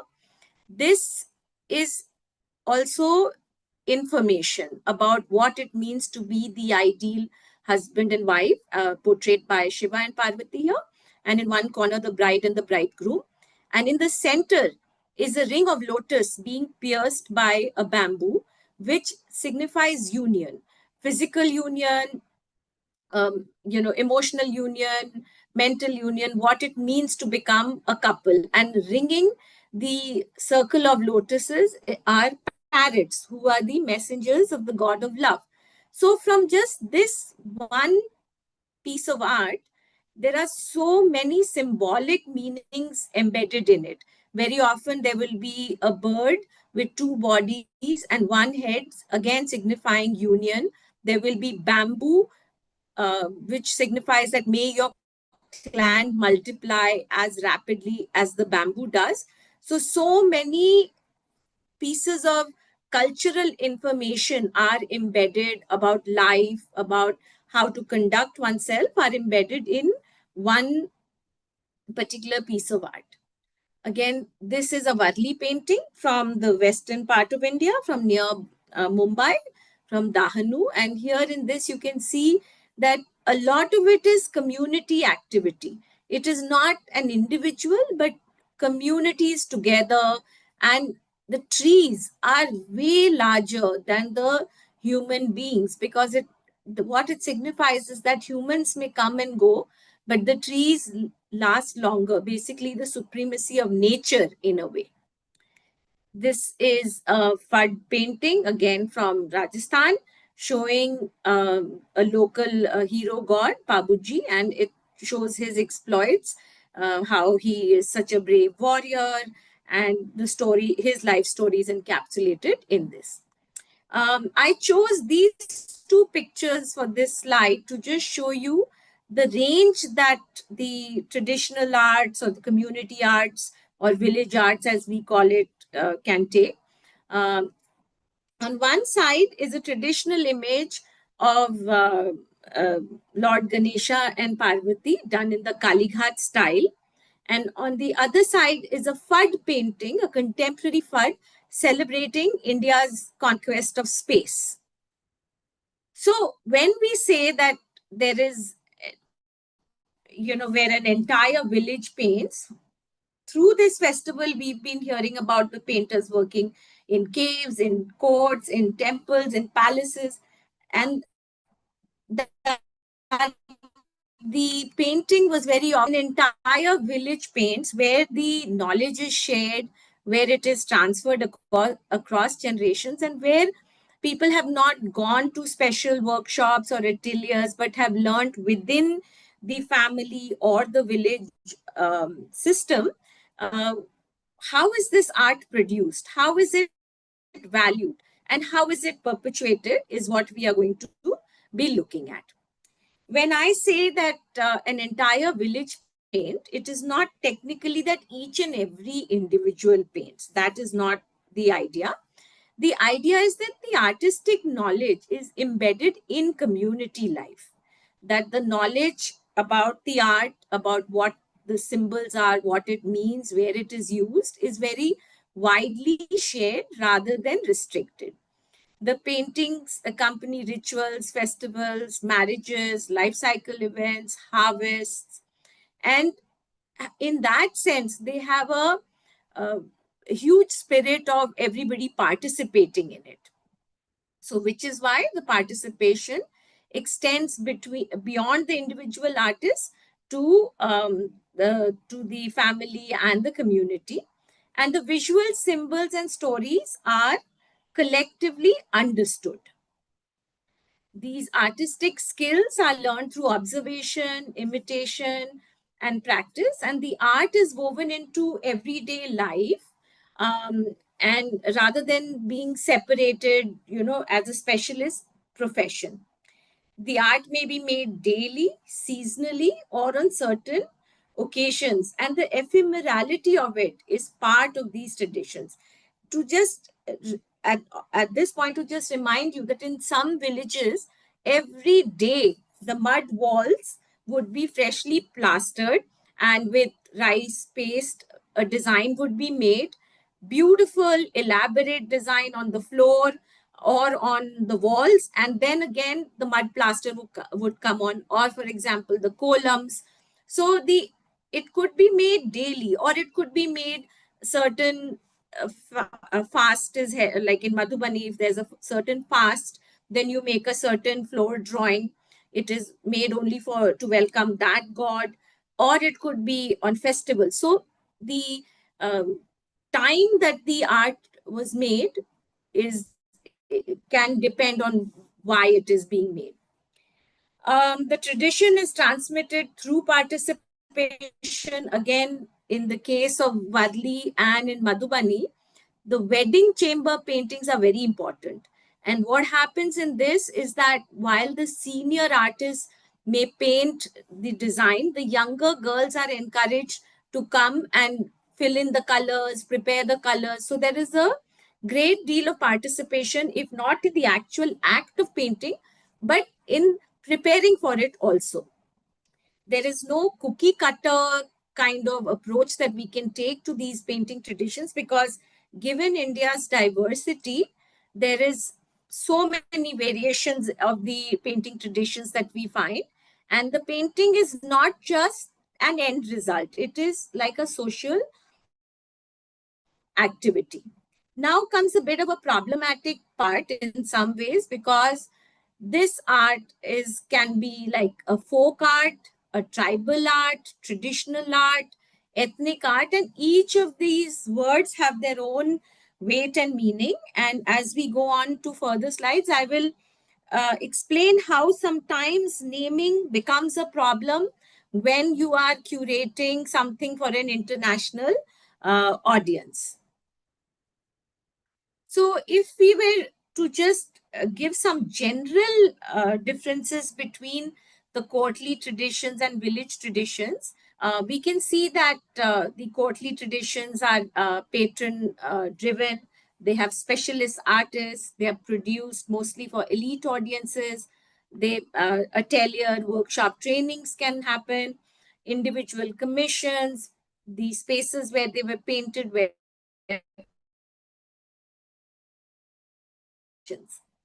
village traditions are mostly community driven. There is broad participation.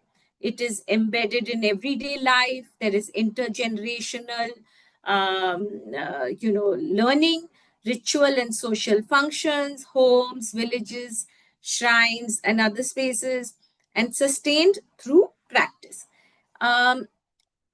For the purpose of this lecture, because we didn't have so much time and there was so much ground, these are just some broad differences that I have put over here.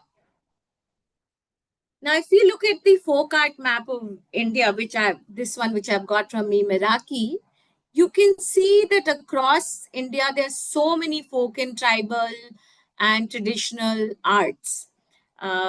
Practically every part of India has some or the other. Some states have multiple, some states have, just one or two. But you can see that there is immense diversity in the kind of art that is practiced across the country. But what we have to be very clear is that not every village paints in the same way. So there could be ritual and domestic arts, which are created as part of ceremonies or as part of everyday life. These are often ephemeral, tied to festivals, marriages, fertility, and protection rituals. For example, you can say the Alpana from Bengal, Kolam, Mandana, Madhubani, Aipan. I mean, the traditions are many, but I have just taken the names of a few of them so that in case anybody is interested and would like to explore and deep dive into any of these traditions, they can. Then we have wall painting traditions where the architecture itself serves as canvas, where there is community participation also. For example, Varli, Sohrai, Madhubani, Khovar. Like if you go to Jharkhand, to the Hazaribagh area where Sohrai and Khovar is done, it is like one of the most impressive outdoor art galleries that one can find. You know, it, full of very, very creative tribal expression. Then if we look at, we also are great storytellers. We have many, many stories of origin, many stories relating to aspects of nature. And so we have many narrative and scroll traditions where storytelling, performance, oral traditions all combine together. And two of these are Bengal Patachitra and the Cherial scrolls. Then there are painting traditions that entered the art market very early on, and where there was a shift from the wall to paper and canvas. Named artists began to emerge, and it went into national and international circulation. And amongst these, you can say Madhubani, Varli, and Gond. Now, none of these categories are watertight. They often overlap. A ritual painting can become a market painting. A community practice can produce an internationally recognized artist. So there is no watertight compartment. It is just to give a sense that every village has a different painting style, and every art takes a different journey, is the point that I would like to make here. Now, for example, here you can see the husband and wife are painting in the Odisha Patachitra style. And the finely detailing that is being done in this art form. So when I mentioned earlier and I said what is in a name, this community art or village art is known by many names. Sometimes it's called primitive art, folk art, tribal art, indigenous art, vernacular art, ethnic art, traditional, community, native, aboriginal, naive, many, many names for these art traditions. And when I said that there are sometimes issues of how we name them, in 2015, at the Asia Pacific Triennale, which is held at Kwagoma and Brisbane, and there are 77 and more countries participating over there. For the first time, the traditional arts of India were going to be represented, and I was the co-curator with Tarun Nagesh, the curator at Kwagoma. And for us, naming the exhibition turned out to be quite a problem because we decided to call the exhibition Kalpavriksha, but we wanted to give a subtitle, and it was very hard to choose the words because all of these words are loaded, folk, tribal, primitive, indigenous, aboriginal. And we ended up calling it, using the words indigenous and vernacular arts of India. And in my next slide, you can see that what are some of the kind of, I won't use the word baggage totally, but yes, in a way, the implication and the baggage of the words that we use. So, for example, if we say primitive art, The context or the origin of it is from colonial anthropology, early art history, suggests an earlier stage of civilization. There is something very hierarchical and evolutionist about it. When we say tribal art, uh, it stems from anthropology, government classifications, and somehow the idea of being associated with being frozen in time, that it is something tribal, that it is not, as opposed to something contemporary, whereas that is not the case. Then there is folk art coming from European art history, and the way folk art we interpret it in India, it's often or in general is that it's often contrasted with fine art. There's a association with rural to it. So indigenous art is more linked to global heritage discourse, uh, politically important, but not always fitting in the South Asian context. If we see vernacular art, it is related to architecture and material culture studies, emphasizes local knowledge, and ethnic art is like museum and market category. If we look at native art, it is common in North American context linked to indigenous sovereignty. If we look at Aboriginal art, the association with Australia, and to distinguish the indigenous from the settler culture, and now a major and prominent art category. When we say traditional art, it is the context is to heritage discourse. Uh, does it imply static, unchanging nature? Like, is tradition always fixed? Then community art is a word that is in recent scholarship and highlights the collective authorship. Naive art from European art criticism, like suggests lack of training, can be a little patronizing in how we use it. So even using the words, because this has often been the case when I have given lectures, that some people say that there is a need for a new terminology, and someone once suggested that can we call it the perennial arts of the world or arts of the earth. So the debate is still out there about what should be the name of this kind of art, because the point is that the practitioner who is making the art today is as much of this world using sometimes the same technologies as we do. So it is something really that I myself have no definitive answer to give, and I am learning as I'm going along and as I'm doing exhibitions and writing on this matter. So just zooming in on this map, today what I'm going to speak about is Varli from the western part of India, a wall tradition, and looking at how it has transformed. And I will look at two traditions from eastern India. One is West Bengal and the other is Madhubani from Bihar. But just see from this map itself, you can see how many kinds of community/traditional arts that we have in India.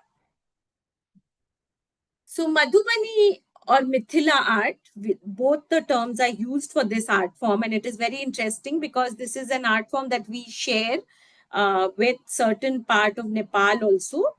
Mithila being the kingdom of King Janak, and the painting having originated over there. And from household walls to global audiences is what I've called this section. This is Pushpa Kumari, one of the foremost artists of this tradition, sitting and painting in her village. And behind her, you can see a man taking two fish. These are gifts for the wedding that he is taking. This is a painting from the village of Rati, where you can see a Bal Krishna and the bridegroom and the bride. And one of the nice things about this is that the bridegroom gets to be very beautiful here also, with lovely headdress and, wearing very beautiful clothes and a headdress like that.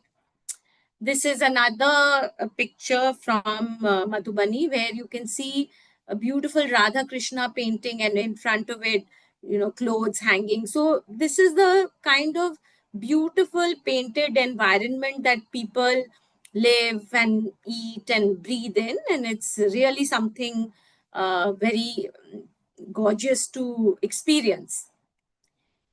Now, it is very interesting that Madhubani art, while it was practiced for, they say, centuries, it was traditionally painted on walls, floors, and ritual objects. It is believed to have originated at the time of Lord Rama's wedding to Sita, when King Janak asked the people of his kingdom to create heaven on earth, and they just painted everything beautifully. But it was actually a private ritualistic art made in the inner walls of the home by upper caste women. And it actually took two tragedies to bring this art to public attention. The first was a major earthquake in 1934, when the houses, which were mostly made like beautiful houses made of mud, kind of broke and shattered, and one could see into the private spaces and inner courtyards. And W.G. Archer, who was the British official in charge of the earthquake rehabilitation, in fact, was so blown away by the paintings that he compared it to even Picasso. And he and his wife then went about taking photographs and documenting some of this art.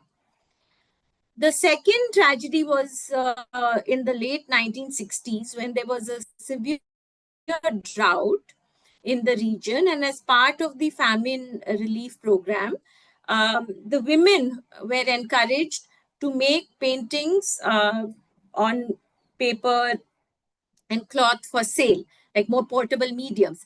And because of these two events, people got to know about this art form. And initially, artists like Ganga Devi, Sita Devi, Mahasundari Devi helped to popularize the form. And over the time, from the like mid 1960s, late 1960s, other women from the other castes also began painting, as did men. And today, Mithila painting is actually one of the most, Mithila or Madhubani is one of the most widely recognized folk art traditions of India.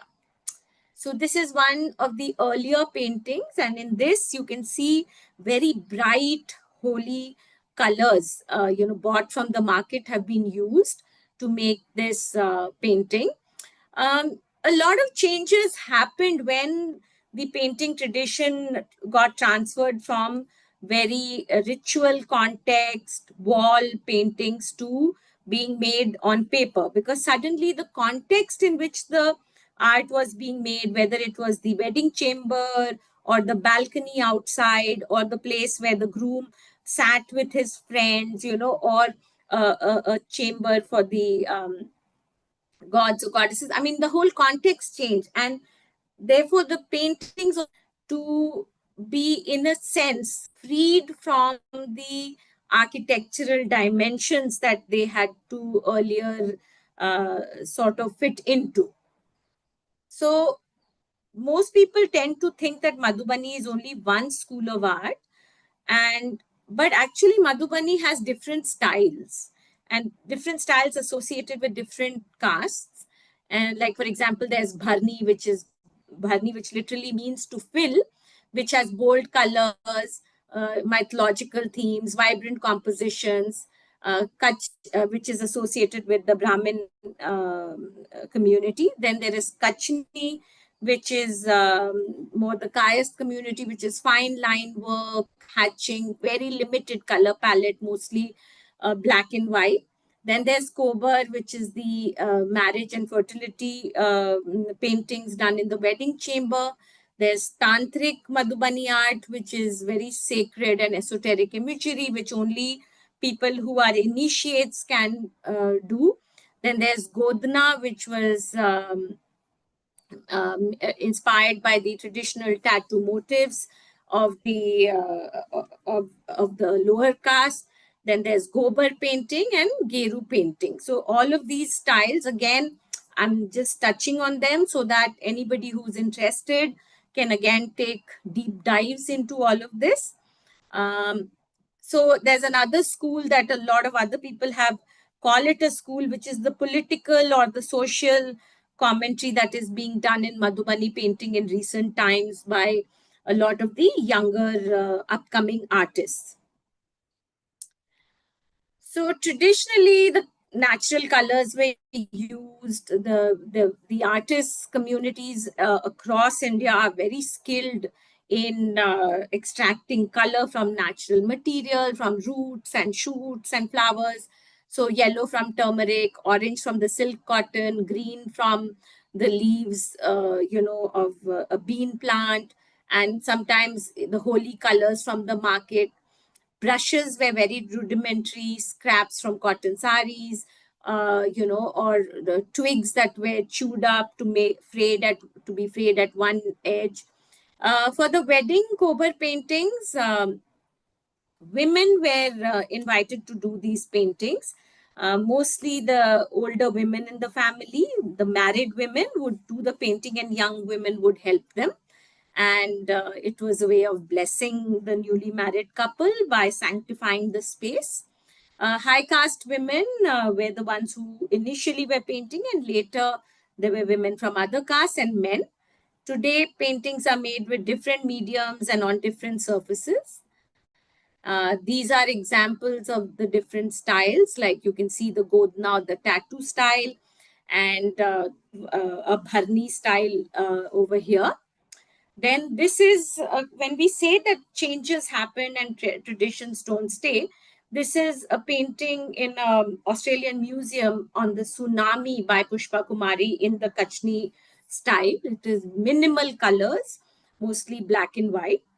Pushpa Kumari also happens to be the only Indian artist at the Sydney Biennale 3 years ago. She was the only artist from India, and it's not a categorization of a traditional artist or a folk tribal. No, the only artist, as was Pradyumna Kumar, who is the only Indian artist to have won the Noma concourse in Japan on a story about how the firefly got its light. This book has subsequently been published by Mappin and is available from them, and is a beautiful example of how a village-based art has been used to tell a very beautiful story about nature. Pushpa Kumari also happens to be the only Indian artist to be part of a public art fund project in the US, a project called Global Positioning, wherein her artwork was across bus shelters in Boston, Chicago, and New York. And this was just when COVID was ending. And she made this beautiful painting depicting the joy of children coming. It's called The Joy of Living, and it shows children coming out to play after all the lockdowns, and how during COVID, the vaccination serves as an umbrella and as protection. So this was her painting inspired by COVID, which was part of Global Positioning. So from here, we move to the west of India, where we go to Dahanu, and we are studying Varli painting. Now, Varli painting, as you will see, has a very limited color palette. It's just white on ochre or the mud walls of homes. Here you can see that was the exterior. This is one of the inner walls. And you can see certain special characteristics of Varli, that the human beings are made of two triangles, one poised on the other, and they say it is all about balance, the spiritual and the material world, about our inner and outer self. But you can see that there are very circles and triangles are very much a part of Varli painting. Now, it is practiced primarily by the Varli community of in northern Maharashtra. And the Varli word itself is believed to have come from the word varla, or a parcel of land, because this is a tribal community and they were not settled earlier. But when they began farming, they, the piece of land they got varla, from that the name Varli has come. It is traditionally, the art is created by women on the walls of the homes uh, during life cycle ceremonies, mostly, especially marriages. In earlier times, it was only painted on those walls, but today it is done, with indigo, with on paper, on canvas, public murals. Mumbai Airport has a very nice artwork also. Again, over here, also the turning point came, that what was basically a ritualistic art, mostly related to certain points in time, uh, Jivya Some Mashe actually moved Varli painting beyond ritual into the contemporary art spaces by including paintings made on day-to-day life, on things that were non-ritualistic and which depicted hunting and fishing and agriculture. Today, artists like Rajesh Chaitya Vangad, Anil Vangad, Mayur and Tushar Vaeda are taking Varli into new directions. So if we look at Varli, we can clearly say that it did not come from any court or atelier, but from everyday life. And what are some of the characteristics? There's geometric simplicity, human and animal figures from circles, triangles, lines. It's remarkably economical visual vocabulary, monochromatic palette, white dried ochre or mud walls. And this contrast actually creates a lot of clarity, and a very striking appearance to this art. There's a strong narrative composition, scenes depicting farming, hunting, dancing, festivals, everyday life. And the focus is on collective activities, about people doing things together rather than individual portraits. There's a lot of rhythmic movement, basically circular dances, around the tarpa musician are a recurring motive. And there's a lot of even though the figurines are made of just two triangles, the way they are painted, there is a dynamism, there is a aliveness and a sense of motion that comes through. It's a very nature-centered worldview. Trees, animals, humans are all interconnected. The trees are usually way larger, and the close ties between community life and the nature and environment and the collective memory of a community are honored in these kind of paintings. There's an absence of perspective, that it is flat pictorial space, and again, emphasis on symbolism rather than realistic representation. So, for example, look at this wedding chalk or the Lagna chalk. The goddess Palghata is in the center, and this would be a traditional kind of a painting. The square is something that humans make.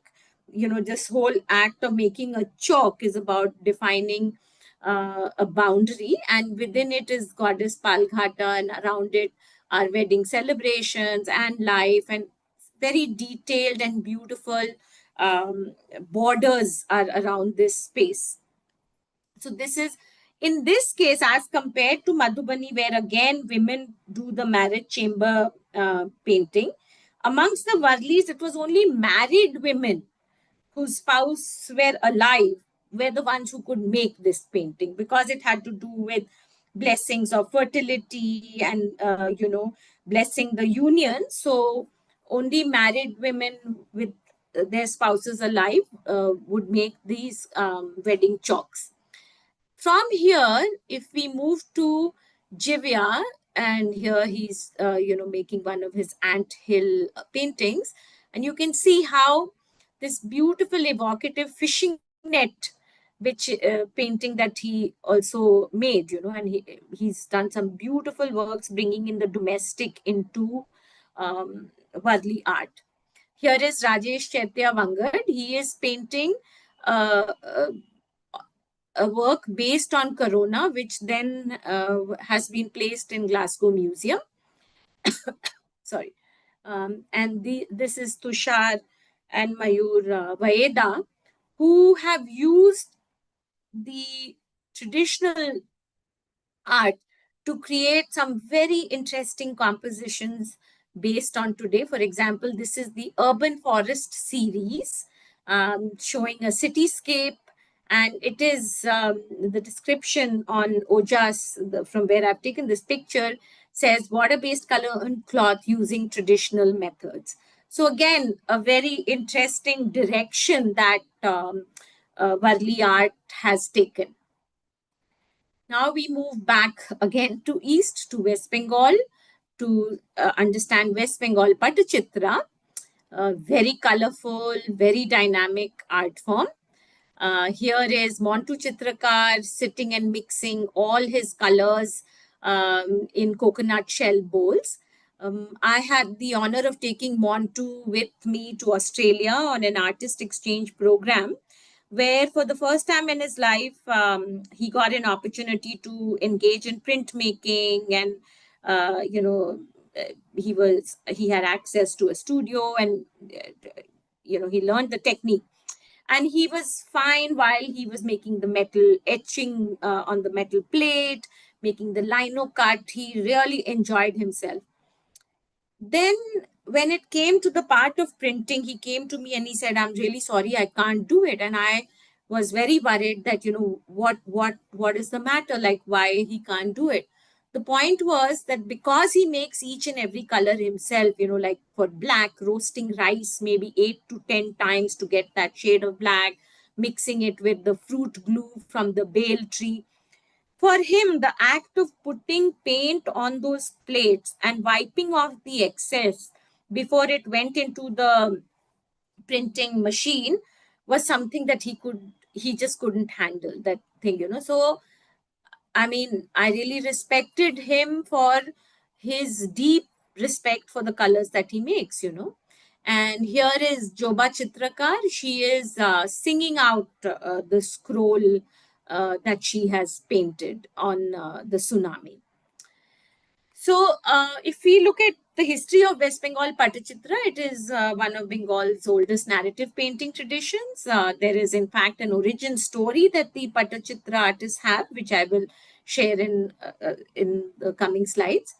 It is practiced by artists and storytellers known as Patwas or Chitrakars. The term Patachitra comes from Pat meaning cloth or scroll, and Chitra meaning picture. Traditionally created as Jorano Pat, that is rolled up scrolls that are opened sequentially performance. Each painted panel corresponds to a section of the narrative and is often accompanied by songs known as Pater Gan. Combines visual art and oral storytelling. The artist is simultaneously painter, singer, performer, and narrator.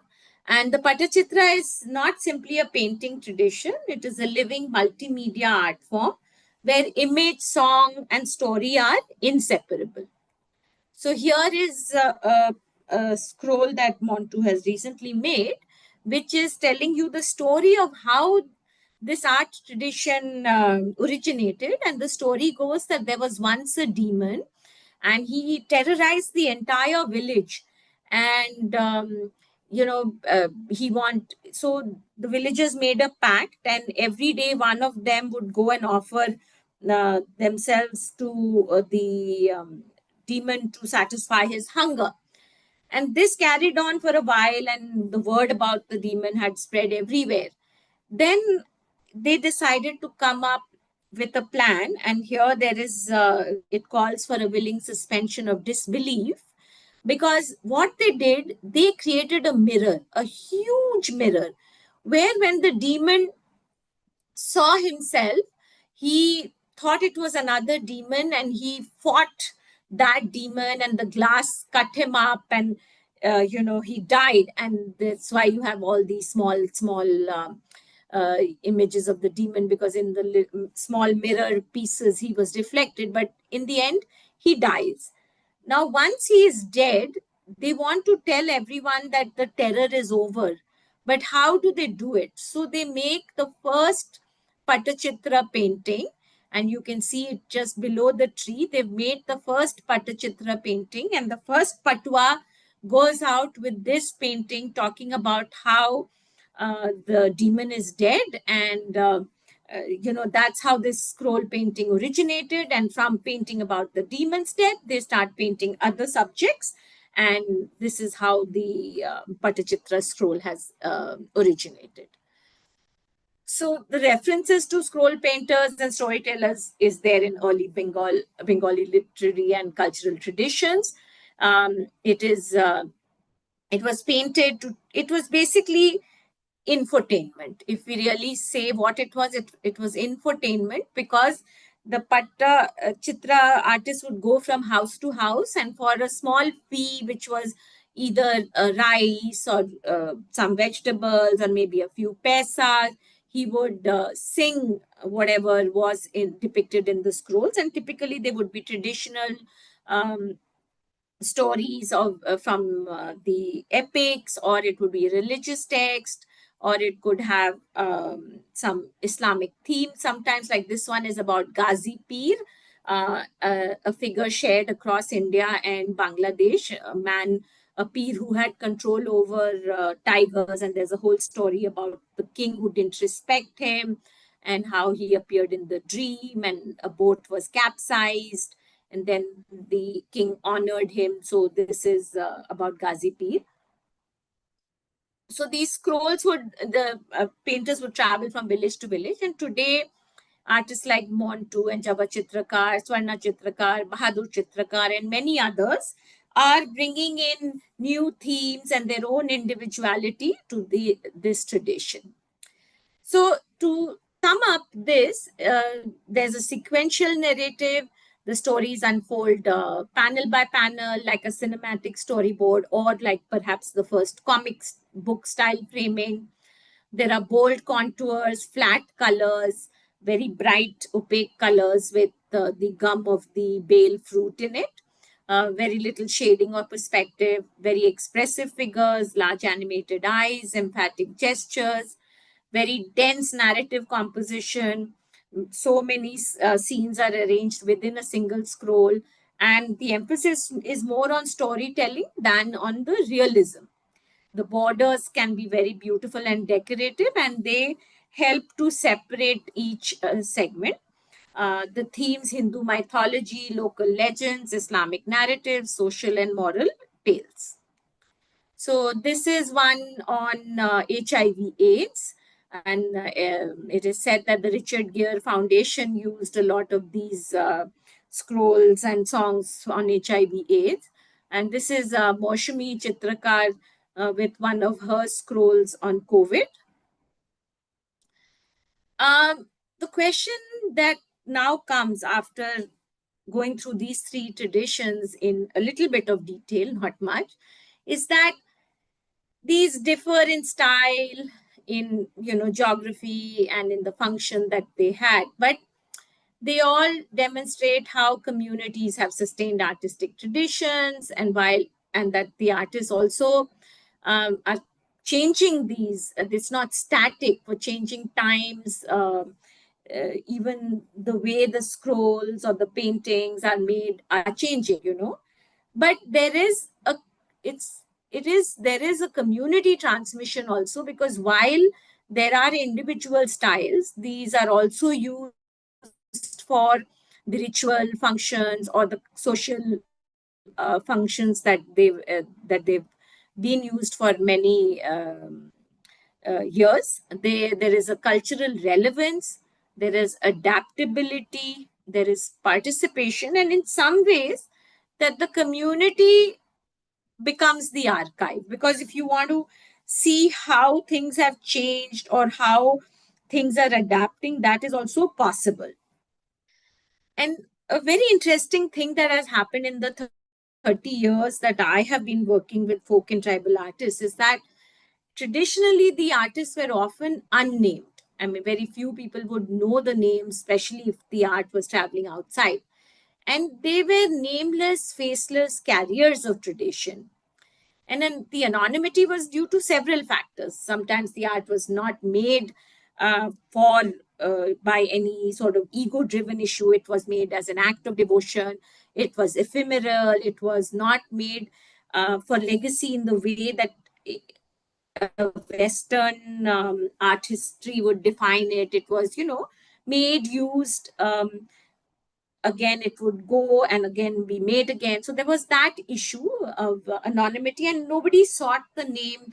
Like when I first began working with museums and folk and tribal artists, it was very hard to get them to sign their pieces also. Then turning points happened, and the artists began to be named, and efforts have been made by many, many people to give due credit to individual artists. There are art historians, art galleries, scholars. There's a whole ecosystem that has now come up where due credit is given to individual artists within the tradition/community art that is practice. Perhaps a different art history is required because most art history focuses on dynasties, patrons, masterpieces. And these traditions ask us to consider participation, transmission, community, continuity. And paradoxically, like what the term that I have used when I work in the museums is the contemporary traditional arts of India. So it is an oxymoron that the contemporary traditional arts of India, but perhaps these living traditions thrive both because of the continuity of what was made many years ago, as well as a certain degree of innovation that is taking place. And to end my lecture, I would like to share slides that are now part of museums in Australia, the Princeton University, as well as Glasgow, which were on the COVID pandemic. I mean, a pandemic that the world had never seen. And this is Kalyan Joshi's work on the long march home of all the people when the COVID lockdowns began, how people scrambled to get home, done in the FUD style. This is Venkat Shyam's work in the Gond style. And the stay home is by Mr. Swain, an Odia artist, which is, again, all of it dealing with the COVID pandemic. So the living arts of India are responding to the challenges and the situations of the 21st century. They are carrying on with, some of the techniques and themes that their ancestors also made. So it is a very, very interesting scenario that we have as far as these arts are concerned now. So thank you so much. This piece would itself serve as a contemporary sculptural piece, but is actually the stones that the tools and the stones that Kalyan Joshi uses to prepare the mineral colors for his FUDs. So thank you. Thank you, Minas. Thank you, first of all, for those wonderful paintings. And thank you for making us realize that art traditions, they don't necessarily survive only in museums and archives. They equally survive in the hands, minds, and the living experiences of the people that create them. And going forward, as you correctly said, we need to see how we are going to preserve these traditions and transform them and probably call them as contemporary traditional, a new word that you have coined. I now call upon Subhashini to moderate the question answer session. Thank you very Thank much you so for Just one second. Minas, do you want to wipe the camera of your laptop? Your image is coming out a little fuzzy. Okay, just a second. I'll just do that.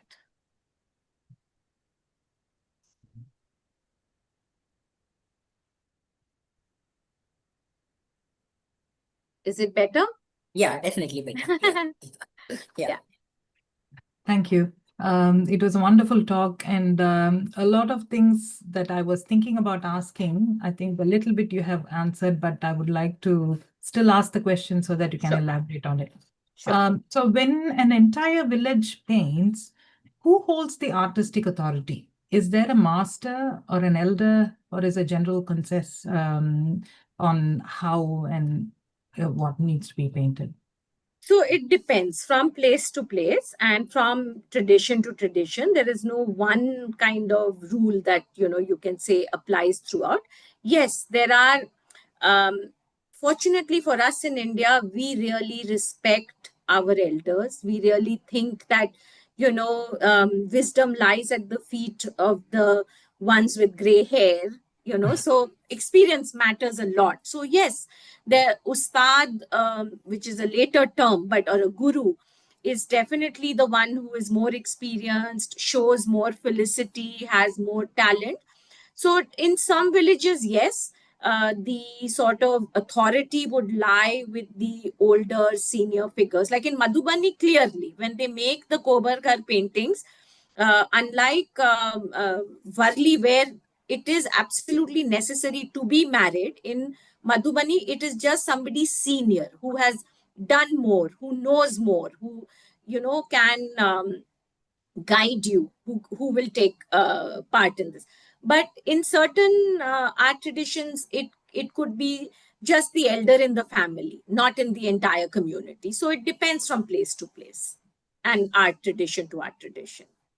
Could we say it is majority women-led art forms? Because I think mostly Madhubani there was, and also Worli, I think you mentioned about women leading the whole thing.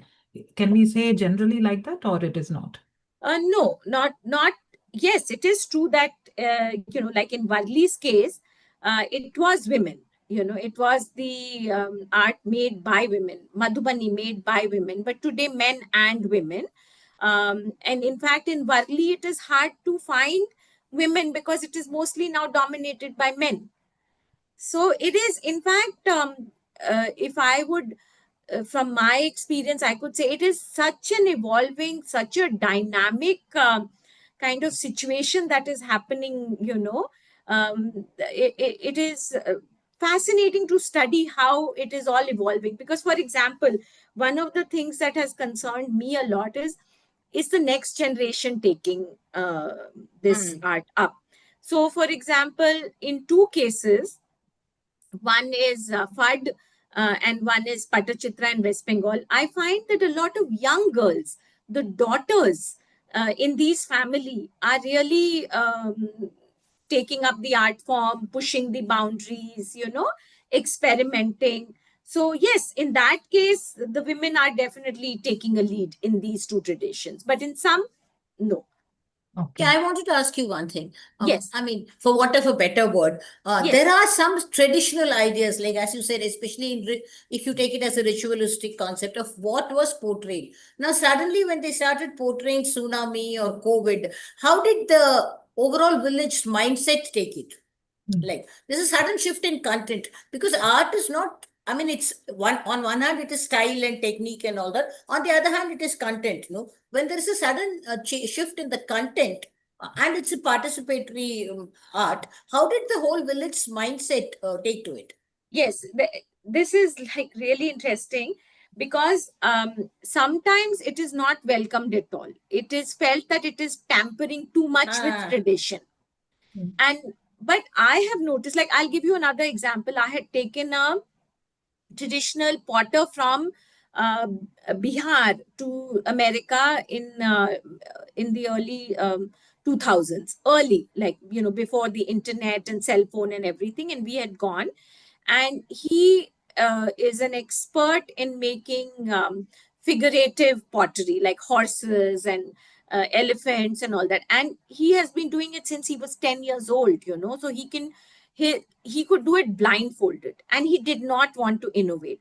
It was very interesting that in America the teachers thought he was wonderful because he had mastery, but the young students that we were working with found him very static and very boring because he only made one thing.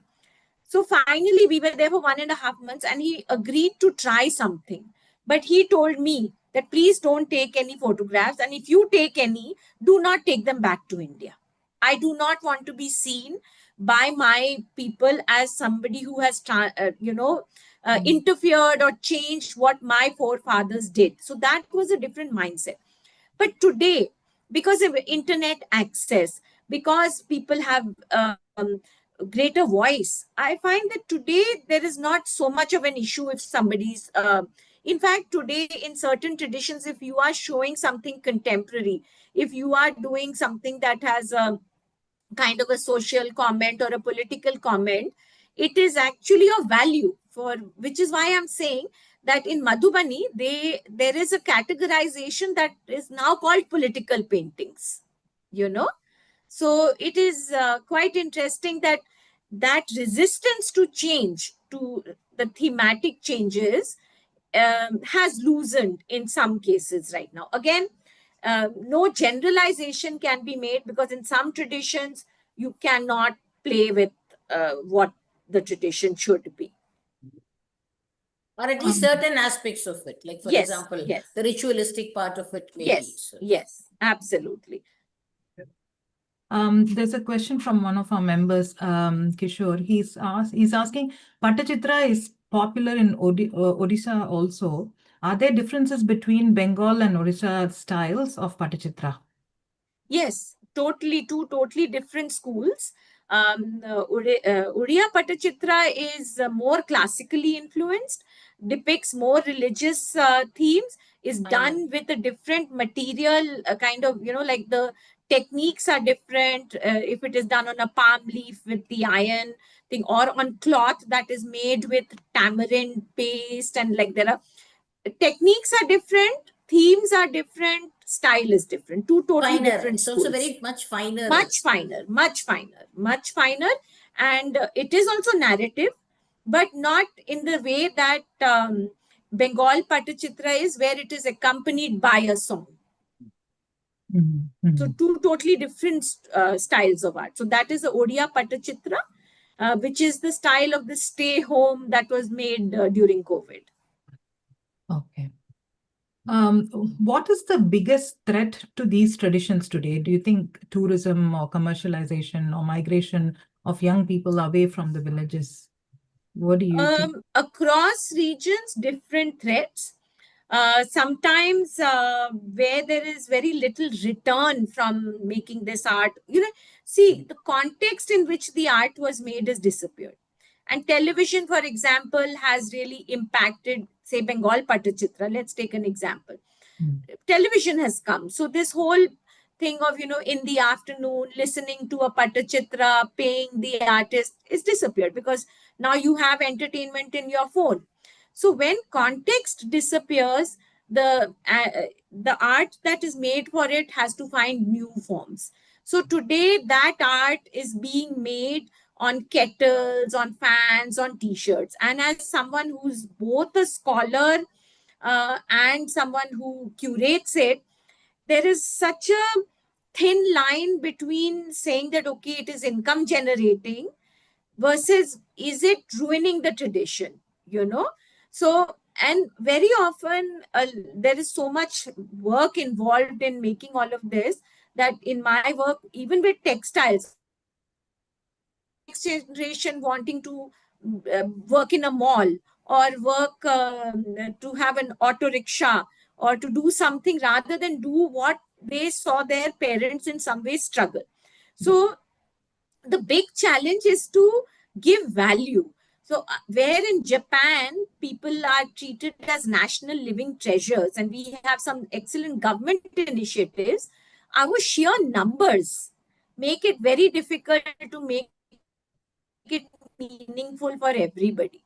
So, that is where the work has to focus, that you have to ensure income, you have to ensure dignity, and respect. So, today, when anything is possible, why should they do it? The why is where everyone has to come together to make it relevant.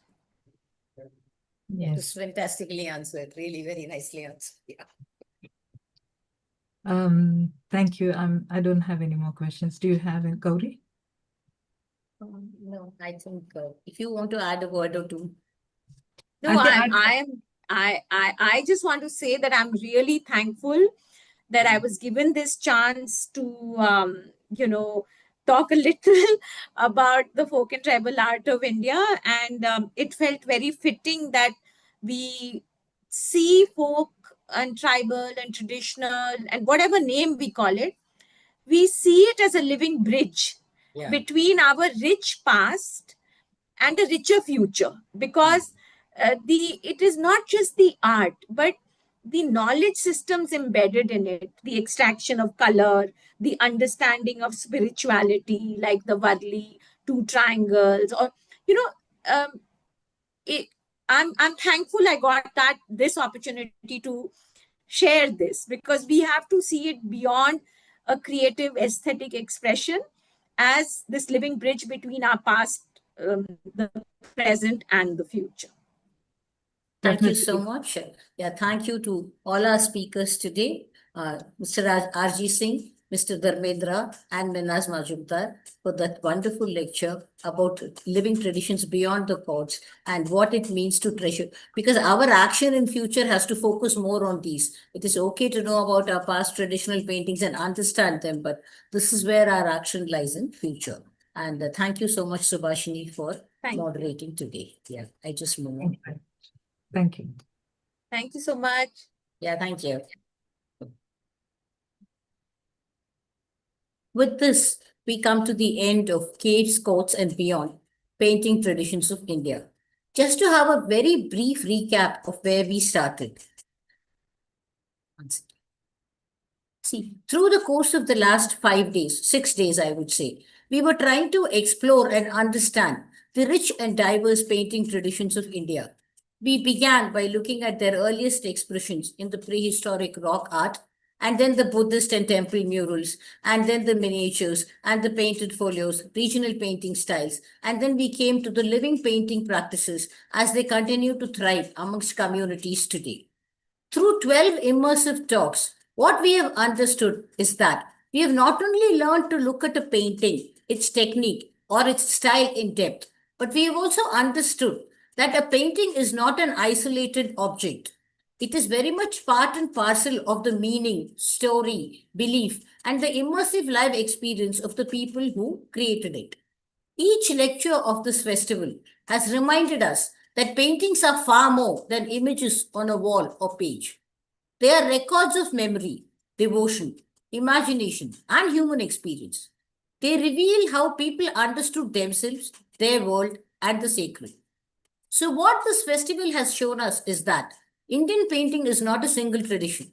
It is a vast and interconnected tapestry woven across regions, languages, religions, and centuries. Time to say our thank yous. First and foremost, we want to thank Professor S. Swaminathan, co-founder of Tamil Heritage Trust. He is our mentor and the mainstay behind all our initiatives. He watches all our programs fully and gives us immediate feedback. We also want to thank Dr. V.S. Ramachandran, Director, Center for Brain and Cognition, UCSD, for planting this idea of having an Indology festival in us way back in 2020. Today, we complete 7 years of this tradition. Thanks are also due to Dr. Gauri Parimukrishnan, art historian and museum consultant, who acted as our mentor for this event, for helping us to curate the topics and decide on the speakers. Of course, we have to thank all our speakers, Meenakshi Pathak, Rajesh Singh, Professor Benoy Behel, Navina Haider, Pawan Jain, Anila Varghese, Deborah Hutton, Sarang Sharma, Rita Soda, Gail Rice, R.G. Singh, H. Dharmendra, and Minaz Majumdar. What fantastic lectures, power pack, and so much of information was shared with us. I think it will take us a long time to process and understand all that was spoken about over the last 6 days. Our moderators for the 6 days, Gopu, Ashwin Prabhu, Kishore Mahadevan, Rajgopal, Sai Vivek, and Subhashini Maniam. Thank you for taking our questions across to the speakers and enabling us to have a better understanding of what was being discussed. Of course, the THT team. We have Shyam C. Raman, our program director, Badri Seshadri, Tech Coordinator, Ashwin Prabhu, who conceptualized this event, Jayashri for the posters and flyers, Sauparnika, our Women Friday, and last but not the least, me, Gauri, the curator and MC for the last 6 days of this event. Before concluding, what I'd like to say is, the eye sees only what the mind knows, said Robertson Davis. We hope this festival has encouraged us to look more carefully, observe more deeply, and appreciate more fully the extraordinary artistic heritage that surrounds us. For ultimately, the value of art lies not only in what it shows us, but in how it teaches us to see. Once again, thank you to all our participants and audience who have traveled with us on this journey for the last 6 days. Of course, we expect to see all of you in our Indology Festival 2027. But before that, we'd also like to see you on the first Saturday of July in our monthly Heritage Talk. Thank you so much. From the Tamil Heritage Trust, a heartfelt thank you and good night to all of you.